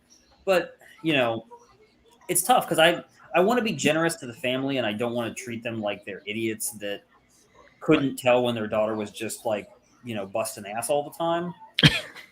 But at the same time, it's hard because it's like, well, if you're in a household where all of this really bizarre stuff is happening and it's frightening, and you're somebody who maybe tends to look for a more paranormal explanation first, maybe it is the case that doesn't come up as a hypothesis. Maybe you don't think about the fact that she could just have digestive trouble.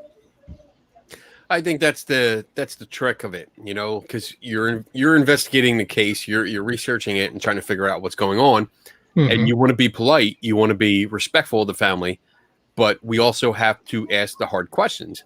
Like And this speaks about the family is going to believe family. That's a basic rule. You're going to believe your family if they tell you, and especially when you're dealing with parents and children.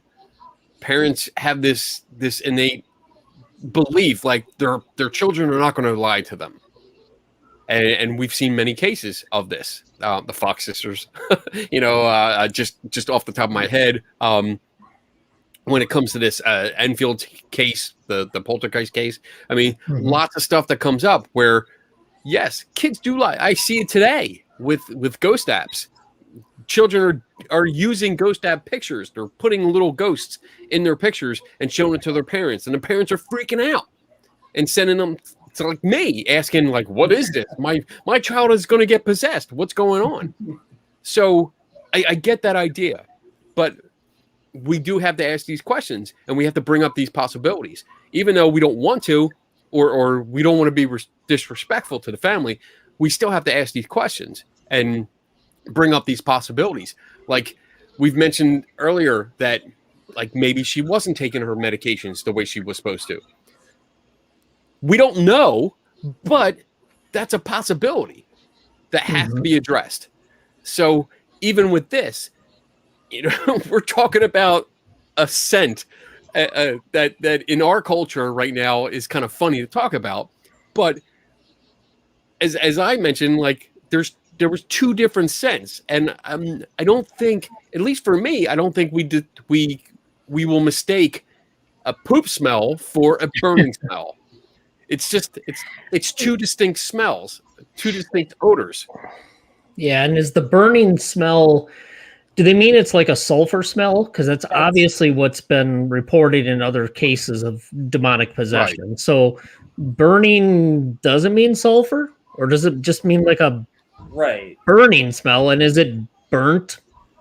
Because if it was feces, what is it? I don't could know. indicate I've something never actually, as well. I've never set a bag of poo on fire, so I don't know what burning feces smells like. That's, oh shit, Well, the science next time- time.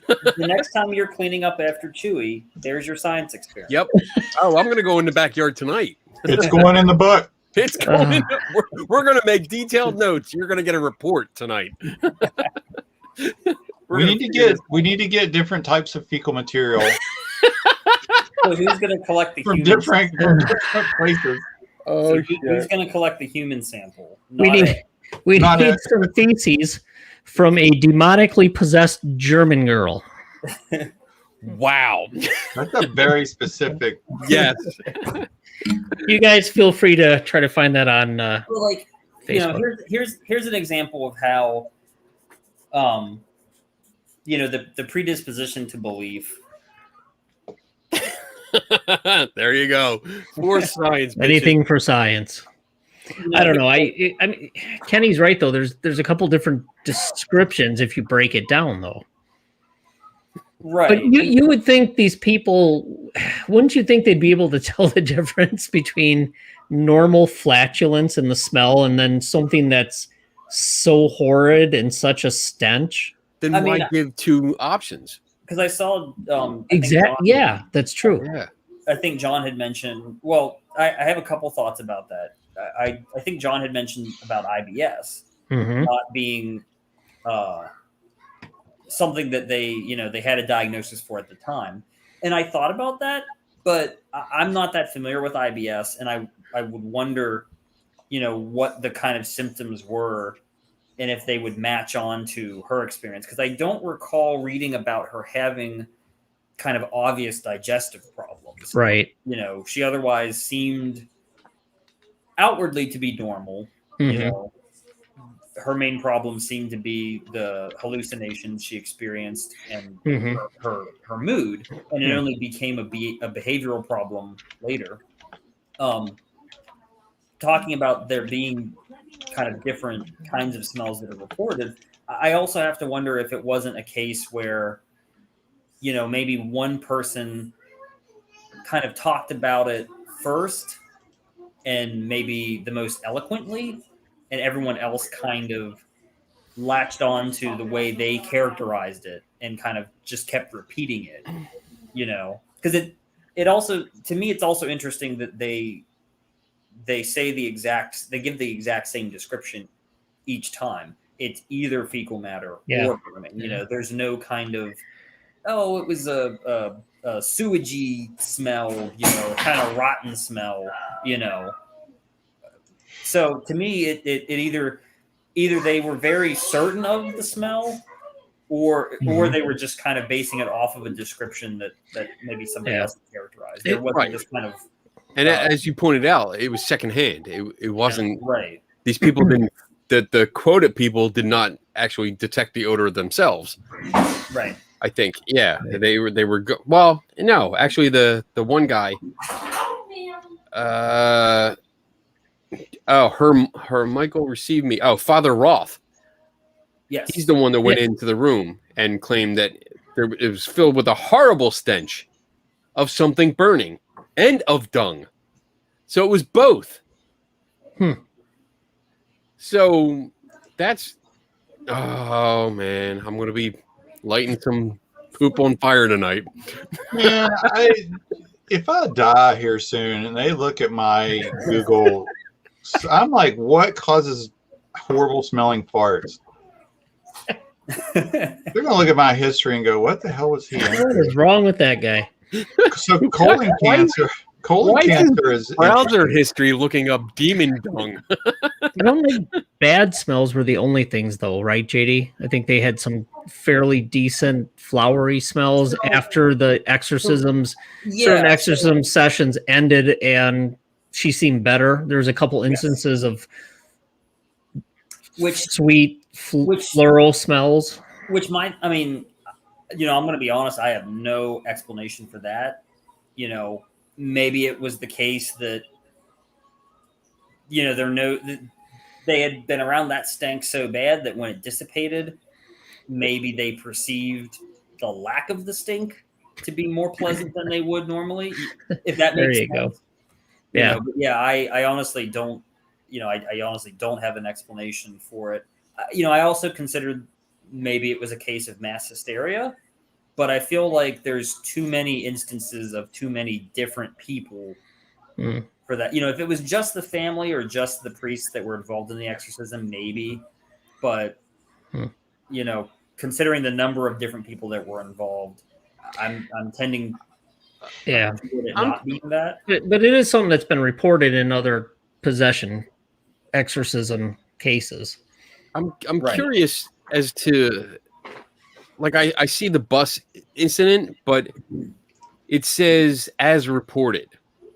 So I think Father Alt was saying that this was what the friend Thea Hine told him.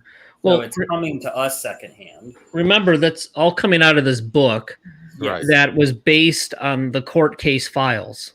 Okay. So there's probably a lot of testimony, a lot of stuff that was read and then put in this book. So the way it's phrased, so I guess it's a first-hand report, but it was read out of a case file that said according to the report or what I'm getting at is, like, it's reported, but we don't have actual reports from anyone on the bus. It was just reported secondhand. Correct. What I'm kind of leading into is, was there a duration? Like, was this something that lasted for a minute or for several hours? I mean, if we can go by the car incident, that dissipated after roughly 10 minutes. 10 minutes. So that's some mean breakfast that she That's some sticky. That is bad. Okay. Bad. probably falls within the realm of possibility. So, broccoli. That we is are awful. talking a That is small bad. space. Mhm. The car, I mean, cars back then, 76-ish, 70s, whatever. Still a lot of room, but Gets in the upholstery. and I'm wondering. Oh, I hear the echo on my voice. But I'm wondering if, like, this determination, or no, the classification between dung smell. See, I'm trying to be more professional. Dung and burn is interchangeable. So maybe it happened on various times, and it smelled more like dung. Sometimes it smelled more like something burning on other times. So they just kind of grouped it all together, so that when you have these examples of, like, the car, it probably was flatulence, depending on how many people were in the car. Because, I mean, it just seems sus to me that she announced it. Like, she knew it was coming. yeah. And we know it's coming. we know when. I'm like, oh, here. That's one of those pull over, gonna shit my pants. I mean, yeah. I mean, we joke about it, especially guys. I don't know about if women do it, but I know guys do it. Like, if you're in a car and you're like, oh, you guys are in trouble, and you're like, what's wrong? You roll up the windows, put the lock on, and off they go. Yeah. If you're driving, all the locks are locked. You're stuck in the car. Turn the heat on. See, I try to blame my son. I don't go for demons. You blame the dog. Right. So I'm just wondering if that, and again, we're talking almost 50 years ago. Yeah. So this is speculation on our part, but anyway, it's a fun conversation, though. Yeah. I'm just okay. Yeah. Okay. All right. I'm done with the poop smell. All right. I got four of the food. Someone asked about sulfur, so I'll leave it at that. The four foods that make your fart smell like sulfur because they're rich in sulfur is broccoli, bok choy, asparagus, and cabbage. So, and there's some strong German consumption of some of those. Yeah. So let me go ahead. Speculation. All right. Have we covered it? Good. I don't know if we've ever in our history had so much flatulence conversation about. That's great. I'm proud. I'm that's a mark of pride for me that I brought that discussion. But it's okay. I do not mind that discussion because it fit, and I think we handled it well. I Yeah. certainly didn't have like any sound effects preloaded for the show. Or We'll If work you on that. had, I would have lost it. Oh, that was fun. All right. all right. So yeah, I'm going to. If you guys don't have anything, you got anything more, JD? No, I think we Seriously? pretty much covered everything. Sorry. I was distracted by a lot of caps. Yeah. All right. So are we wrapping it up? What are we doing? Yeah. Well, I think we should wrap it up. I can still talk about poop smell. I want a full report next week on the different smells of burning fecal material from Kenny. You have to clean the yard. I saw that. I'm gonna tomorrow morning. I'm gonna be out there and I'm gonna send you pictures. You know what? That's gonna be on my behind the scenes pictures for certain people. I think we're It'll gonna be our show- next science project for the group. Yeah. Smoke or fart. We're gonna be lighting bags of blind poop on smell fire test. and smelling them. Oh my god! Light it on fire. Let it burn. And Oh my Wait. god. what's that smell like? Oh yeah. Okay, I can see burning and poo. Wow. Best of both worlds. All right. Excellent. All right. Well, for me, I guess I'll go ahead and start closing. So we'll end on the fart high here. And as far as that goes, the Anneliese, I certainly didn't look into it as much as I didn't think I could. I certainly didn't think I could get access to any medical records, or it would have been great to have access to the actual testimony of the witnesses and the defense in that case to get a better feel for it. I can only bring my viewpoint from, I guess, an American-based, culturally, 2000s, 1990s, 2000s, 2020s. Was it mental health? Was it possession? I'm going to fall on mental health. It's going to really take something very, very. I'm not saying like it can't happen. I just haven't seen any data or any proof of whatsoever that a possession has happened. Every time I hear about a possession, we just heard about an 8-year-old girl that apparently was possessed, and a successful exorcism was performed. But every time you hear about it, you don't actually see any data or documentation that backs up that claim. You just hear the oral reports. However, I do believe that there are a lot of medical conditions that are well documented that can produce the same type of behaviors that resemble what people would normally refer to as a possessed person, both physically and cognitively and behaviorally. So I don't know what happened in this one. Other than, I thought the article was done really well. I think JD wrote a really nice one that was really good. I get hung up, for me, on a personal, just on a personal level. I do get hung up on, what happened, like where we're actually, we kind of discussed, I saw some of the writings and discussions earlier. Where were the medical professionals during her decline? At one point, for everybody, not just parents. And like JD said, I certainly don't want any disparaging.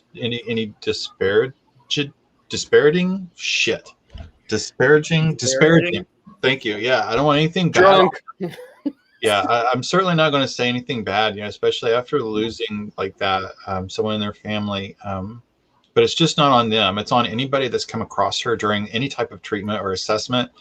At some point, it looks like somebody would have intervened. But again, that's me in 2020, United States culture. I don't know what the culture in the 70s and 60s in Germany was like for the treatment and the people. So I can't judge that. But it does bother me at some point somebody didn't look at a 24-year-old that was 60 pounds and go, shit. Whether she says she wants, or whether this person, this human being says they want treatment or not, I don't know. At some point, I think Dave was really on top of it about at what point can you have complete autonomy for your decisions when you are just allowing yourself to starve to death? When at what point can you not make that decision? And that's I can imagine the ethics class or the discussion in that. But as far as this, I think she was sick. I think she had a mental health disorder, and a lot of things came together, and unfortunately, she passed away. All right, Dave, you want to go next? Sure. I think at the end, somebody should have stepped in and did something. I don't want to say anything bad about the family. I think they thought what they were doing was right, and I think they were trying to respect the wishes of their daughter. If it was me, all I'm going to say is I probably would have done things differently, but that's me, and that's my personal opinion. That's it. I think there's a lot of perception and misunderstanding that the family ditched medicine altogether and jumped fully into the religious aspects of this. And if you carefully read the book, that's not true. The church and the priests, they encourage the family to have, not to forget the medical aspects of this, to make sure she's treated appropriately. That is in the book.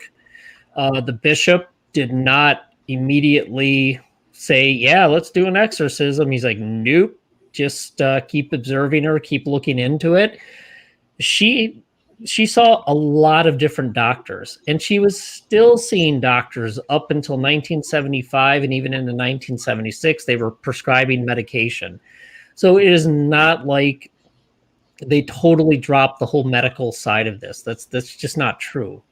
So that part of it, and when I read a lot of other articles, and JD did a good job of acknowledging that, it wasn't just a complete failure of ignoring medicine altogether, and it wasn't, just let's do an exorcism. I think the part that bothers me is at the end, where you saw how bad it was.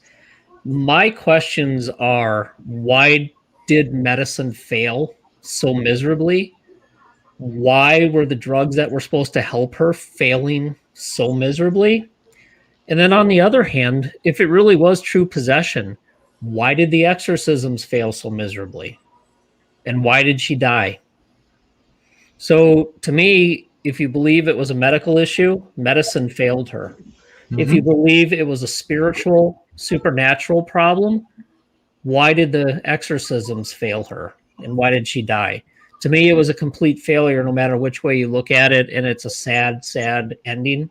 And it's truly a travesty. And hopefully something good came of her death, in the fact that I think, I believe, and maybe I could be wrong, JD, you can correct me, but I think the church looked at this and said, we need to take a look at this and really insist on thorough medical evaluation. And we need to take a step back and make sure that these people are taken care of medically, not only before, but during the exorcism as well. So I think it did have some changes there, and it's an unfortunate ending to this case, and it's really a sad thing that happened. And if you do get a chance, if you listen to the exorcism tapes, they are pretty haunting. They sound awful. If you see the pictures of her at the end, they are very disturbing. And like I said, I'm not going to, the court, they went through the court system. What happened. I feel horrible for the family. It happened. They lost their daughter. They have to live with that. They thought what they were doing was the right thing. They have to live with that. I can't imagine that happening. And all I can say is, personally, and this is totally my personal opinion, I would have done things differently, but that's just me. Mhm. And that's all I can say. Yeah, I think that was a really good sum up there. Either way, whatever side you fall on it just everything failed. Everything, everywhere you look, everything failed or wasn't implemented correctly or didn't go exactly. Yeah, It was a failure across the board. And I was. said it during the show. There could have been, I think they should have looked at the medical community too and said, what the hell were you doing? You obviously were not fixing her problem. Nope. To me, that was a failure as well. And they probably should have leaned on them a little bit as well. Anyway, that's it. Cool. All right, Kenny, I'm going to save JD for the last word. All right. So I think the young lady had issues. I think she had a lot of issues going on, and I think I agree with Dave. Like it was a failure across the board. Everyone that was involved with this failed her, and as a result, she died. But I think not only was it medical and spiritual and parental, I think it was her too. I think she took a part in this. And this may change. I mean, I'm just speculating here because I'm not really familiar with the case. I'm basing off the article. I'm basing off what the information you guys are providing. But just from an outside point of view, I see everyone failed her, including herself. I think there was a mix of mental and physical disorders where it was not recognized by the science at the time, because we are talking about a different time, and we're trying to look at it from 2021. Yeah. You know, from almost, we're talking 46 years ago? Yeah, long time. Yeah, this a long time, and there's the advances that we made in both medical science or medical and psychological. There's a lot of progress there.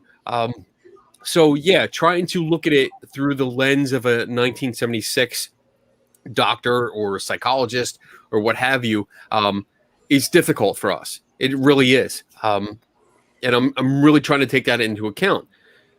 I think there was also a need or desire for that martyrdom, because I think JD, you explained it, where she kind of focused on one kind of was it a saint? Was this person the person she said she was continuing on her work?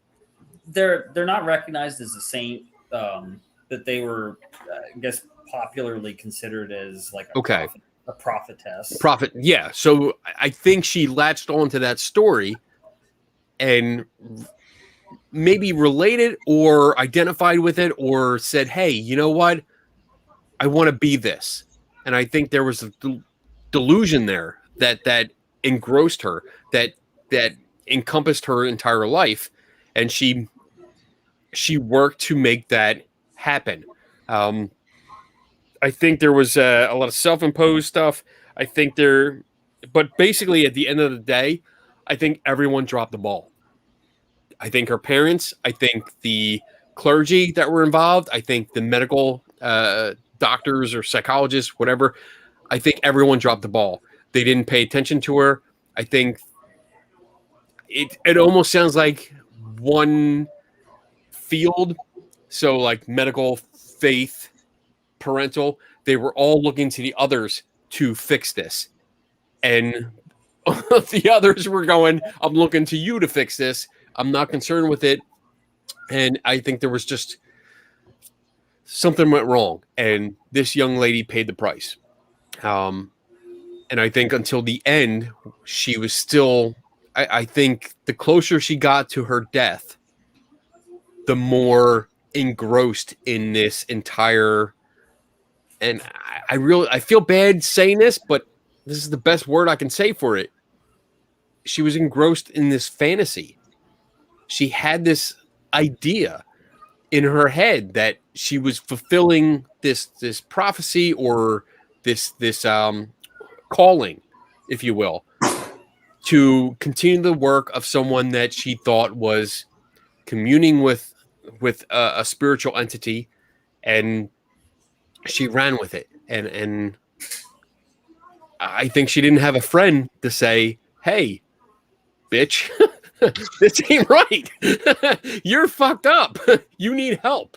And yeah, that's the way I would say it now, but probably not in 1976 because I think I was only 40 years old. But I think there was a failure across the board, and I want to be able to say this won't happen today, but I can't because we've seen it. We've actually, I mean, we recently, like tonight, we've actually saw an example of something like this. So it's kind of like I don't know where to go with this. It's just I think people failed. Everyone failed. I think everyone failed that was involved, and that's what I'm going to go with. All right, JD, you got the closure. I mean, I definitely don't think that it qualified as demonic possession. There seems to be a fair number of signs and symptoms that were not present. This is actually one of the kind of rare cases where there actually is audio recordings and photographic evidence of what was taking place. Excuse me. And none of that seems to indicate anything that I would consider compelling evidence of the paranormal or the supernatural. I'm worried that in my article I came off as a little bit harsh on the Catholic Church, Dick. and I'm certainly not. I certainly don't have many good things to say about religion in general, but my primary concern isn't in trying to judge. You got a What the hell? You got WWF. demons running around that house, man. You got a I think WWF. there's a demon in my house. My goal wasn't to try to pass judgment on the decisions in the past, but my concern is people continue to look at this case as something that is remarkable and like, wow, ooh, it's scary. Listen to the audio tapes. I gotta go pray for my family now just because I was listening to these tapes. I'm inviting all this demonic influence into my life. And to Kenny's point, my concern is that something like this could still happen again. It's easy to kind of delude ourselves into thinking that we know so much better now with the kind of advances that we have in medicine and technology, but to me that's kind of an unwarranted and dangerous assumption. I think that ultimately the kind of symptoms that she had, I think they can all, you can find a natural explanation for most or all of them. I don't see going to the hypothesis of demonic possession is warranted. And I think it's right to say that maybe her doctors could have done more in diagnosing her and treating her. The psychiatrist that she was seeing, if I remember correctly from the book, was a Freudian. So that pretty much tells you all you need to know about the kind of care that she was getting. There didn't seem to be anything that was being done to address her problems with depression, her apathy. She was on antipsychotic medication, but she was still having problems with, visual hallucinations, if not also auditory and olfactory hallucinations. So clearly that medication wasn't treating that. I don't know why nobody ever thought to adjust that medication or prescribe something else. And I wish I could have gotten a little bit more into that kind of detail in my article. So I don't want to come across as completely biased. I'm not saying, her family were idiots. The church is stupid. Shame on them for treating this as demonic possession. I honestly, I feel bad. I feel bad for the family. I think they were doing the best they could. I do think that to a large extent, the kind of religious beliefs that Anneliese had, did result in her death. I tend to agree that she did think of herself as a martyr, and I think that her belief in that, and her belief that she was, attacked by demons and could talk to the Virgin Mary, I think that influenced the outcome of whatever kind of illness she had. I do feel bad for the parents, because I mean, we're all of us are parent. Well, yeah, right. Are we all? I would hate. I even thinking about it kind of chokes me up. I would never want to lose a child. I don't want to lose my child, and I would do anything in my power to save my child, and to watch them wither away the way these pictures show that she did wither away, like that breaks my heart just seeing that, and it drives me crazy, like thinking, how could you stand by or sit by and do this? And then I think maybe the parents aren't doing it. They're trying everything possible that they can think of to save their daughter. But I'm sorry, I'm taking over again. But it's like, I think the delusion took over the child. So I think Anneliese had that delusion, and she was intent on what she was doing. And sadly, no matter what a parent's going to do, you're not going to stop it. Yeah. I think that it certainly was a mistake to kind of terminate any kind of medical intervention. I agree. I mean, that's the case. Yeah. I'm not even going to say that maybe if circumstances had been different, the exorcism may have worked. Maybe she would have been cured. Ultimately, we'll never know. To me, I look at it as like alternative medicine, like acupuncture, crystals, whatever. If you want to explore that, that's on you, but you definitely don't give up on, for lack of a better word, science-based medicine, because ultimately, no matter how many exorcisms were performed on her, if she wasn't getting medical attention and she was, starving herself, she was going to die. That, there wasn't going to be any other kind of outcome. What they were doing was not working. No. It should have been evident. It should have been obvious. I mean, maybe given time it would have, but by then she had starved to death, and she had, succumbed to her injuries. Yeah, there was like 60 something over a period of, I think, almost 11 months. 60? Yeah. Seriously, like that does not inspire confidence.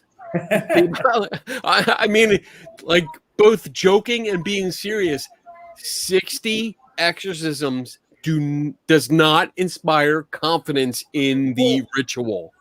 And this is something too that came up in the course of researching this.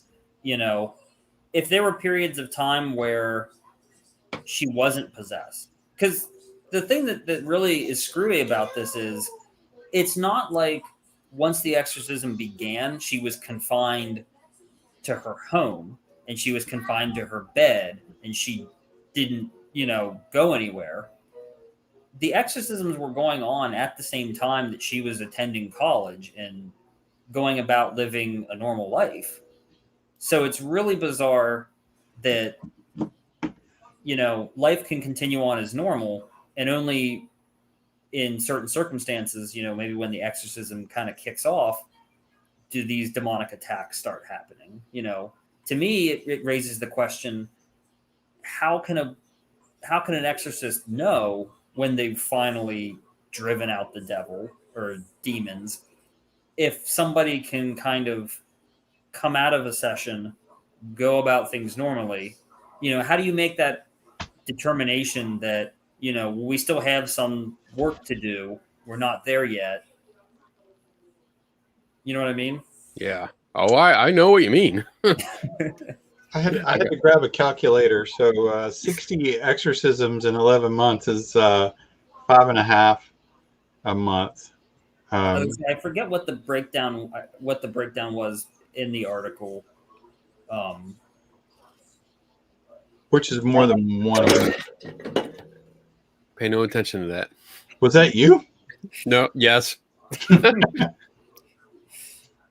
I like both their blue hair, I guess. Neither one of them. I think one's blue all the way with some spiky, and the other one's got a cool do there with some shaved head. He has more of it, so I have more blue, and mine's metallic blue. His is more of a straight blue. It's voodoo blue. Thank The you. voodoo blue. Voodoo blue. Mine's shimmery. Shimmery. But my head just shimmers. I can't see when I put my head down. You see my scalp, so you see how thin the hair is. So that's why I try to stay up like this. All right, so I have nothing coming up except for next Saturday. I'm on a really cool podcast, Three Tortured Souls. We'll look for it next Saturday. Same with me. Same. Dave? Kenny? I know you guys fucking suck. Like I can't even see my calendar anymore. All right, so the big thing that I have coming up, August 20th to 22nd is the Gettysburg Battlefield Bash, which is a conference out in Gettysburg, obviously in Pennsylvania. I will be setting up a booth.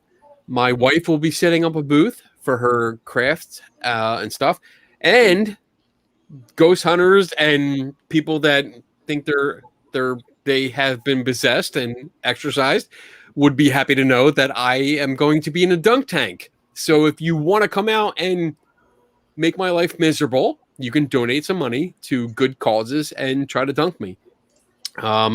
So everyone come dunk time. Thanks, John. Dick.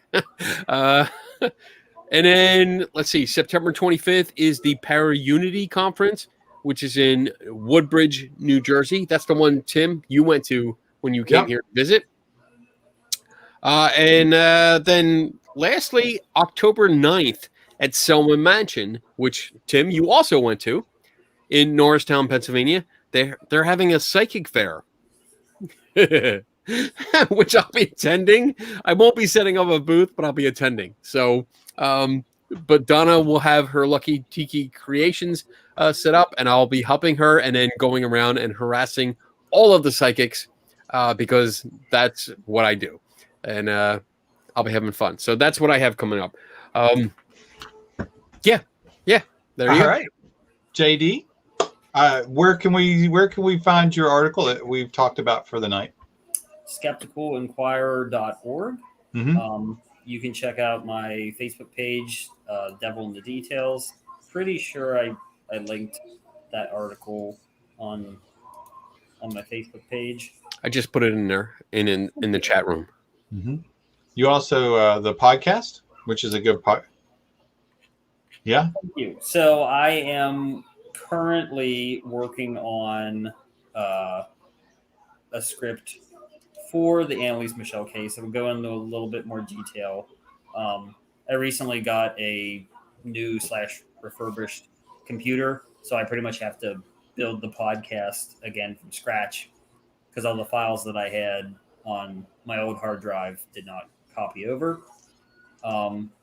Also, I am, just to kind of keep things fresh, I'm looking to start interviewing people for episodes of my podcast. So that'll be something a little bit outside my comfort range, figuring out how to do that. And I'm not going to tell you who the first person is, but I have a very special guest lined up.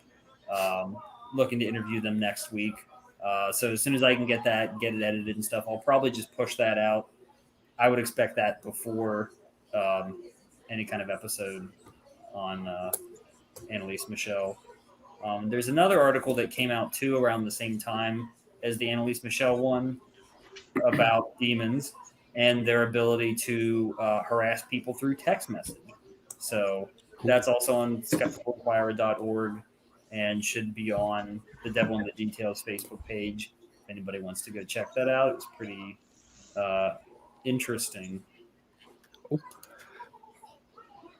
I have another announcement. I totally forgot, but coming up in the September-October issue of Skeptical Inquirer magazine, the print issue will be a special section featuring, highlighting three articles.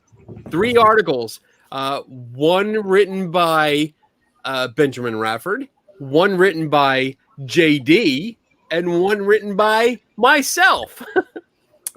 So look for that in the I think it's the next issue that's coming out, the September-October issue of Skeptical Inquirer. Yeah. So we're gonna be we wrote articles on various well, actually, like I did the Entity, and I think you did Amityville. Was it? No, wait. I did the Exorcist. Exorcist. That's right. I'm sorry. My bad. You did the real person behind the Exorcist story. Yes. And then Ben Rafford did an article about the story behind the story of the Entity case, which was a popular movie. And I did a companion piece to that, which delved into the photographs that were the pretty much only evidence for the Entity case. So look for that in September, October. I think it publishes and is sent out in September. So look for that in bookstores. So there you go. All right. Yes, Jen and I do a podcast called Side Chat. Hopefully we'll be doing some more episodes soon. So, all right. Cool. Okay, guys. Thanks. Dave's ready to hit the. I'm ready to go. It's been a long day. But I love hanging out with you, Dave. All right, good night. I'm going to hit the one that says closing, and we're going to do this. Don't fuck it up. Oh, I'm going to fuck it up. Don't worry fuck about it up. Something's going to go wrong. Fuck it up. Here we go. All right. Good night. And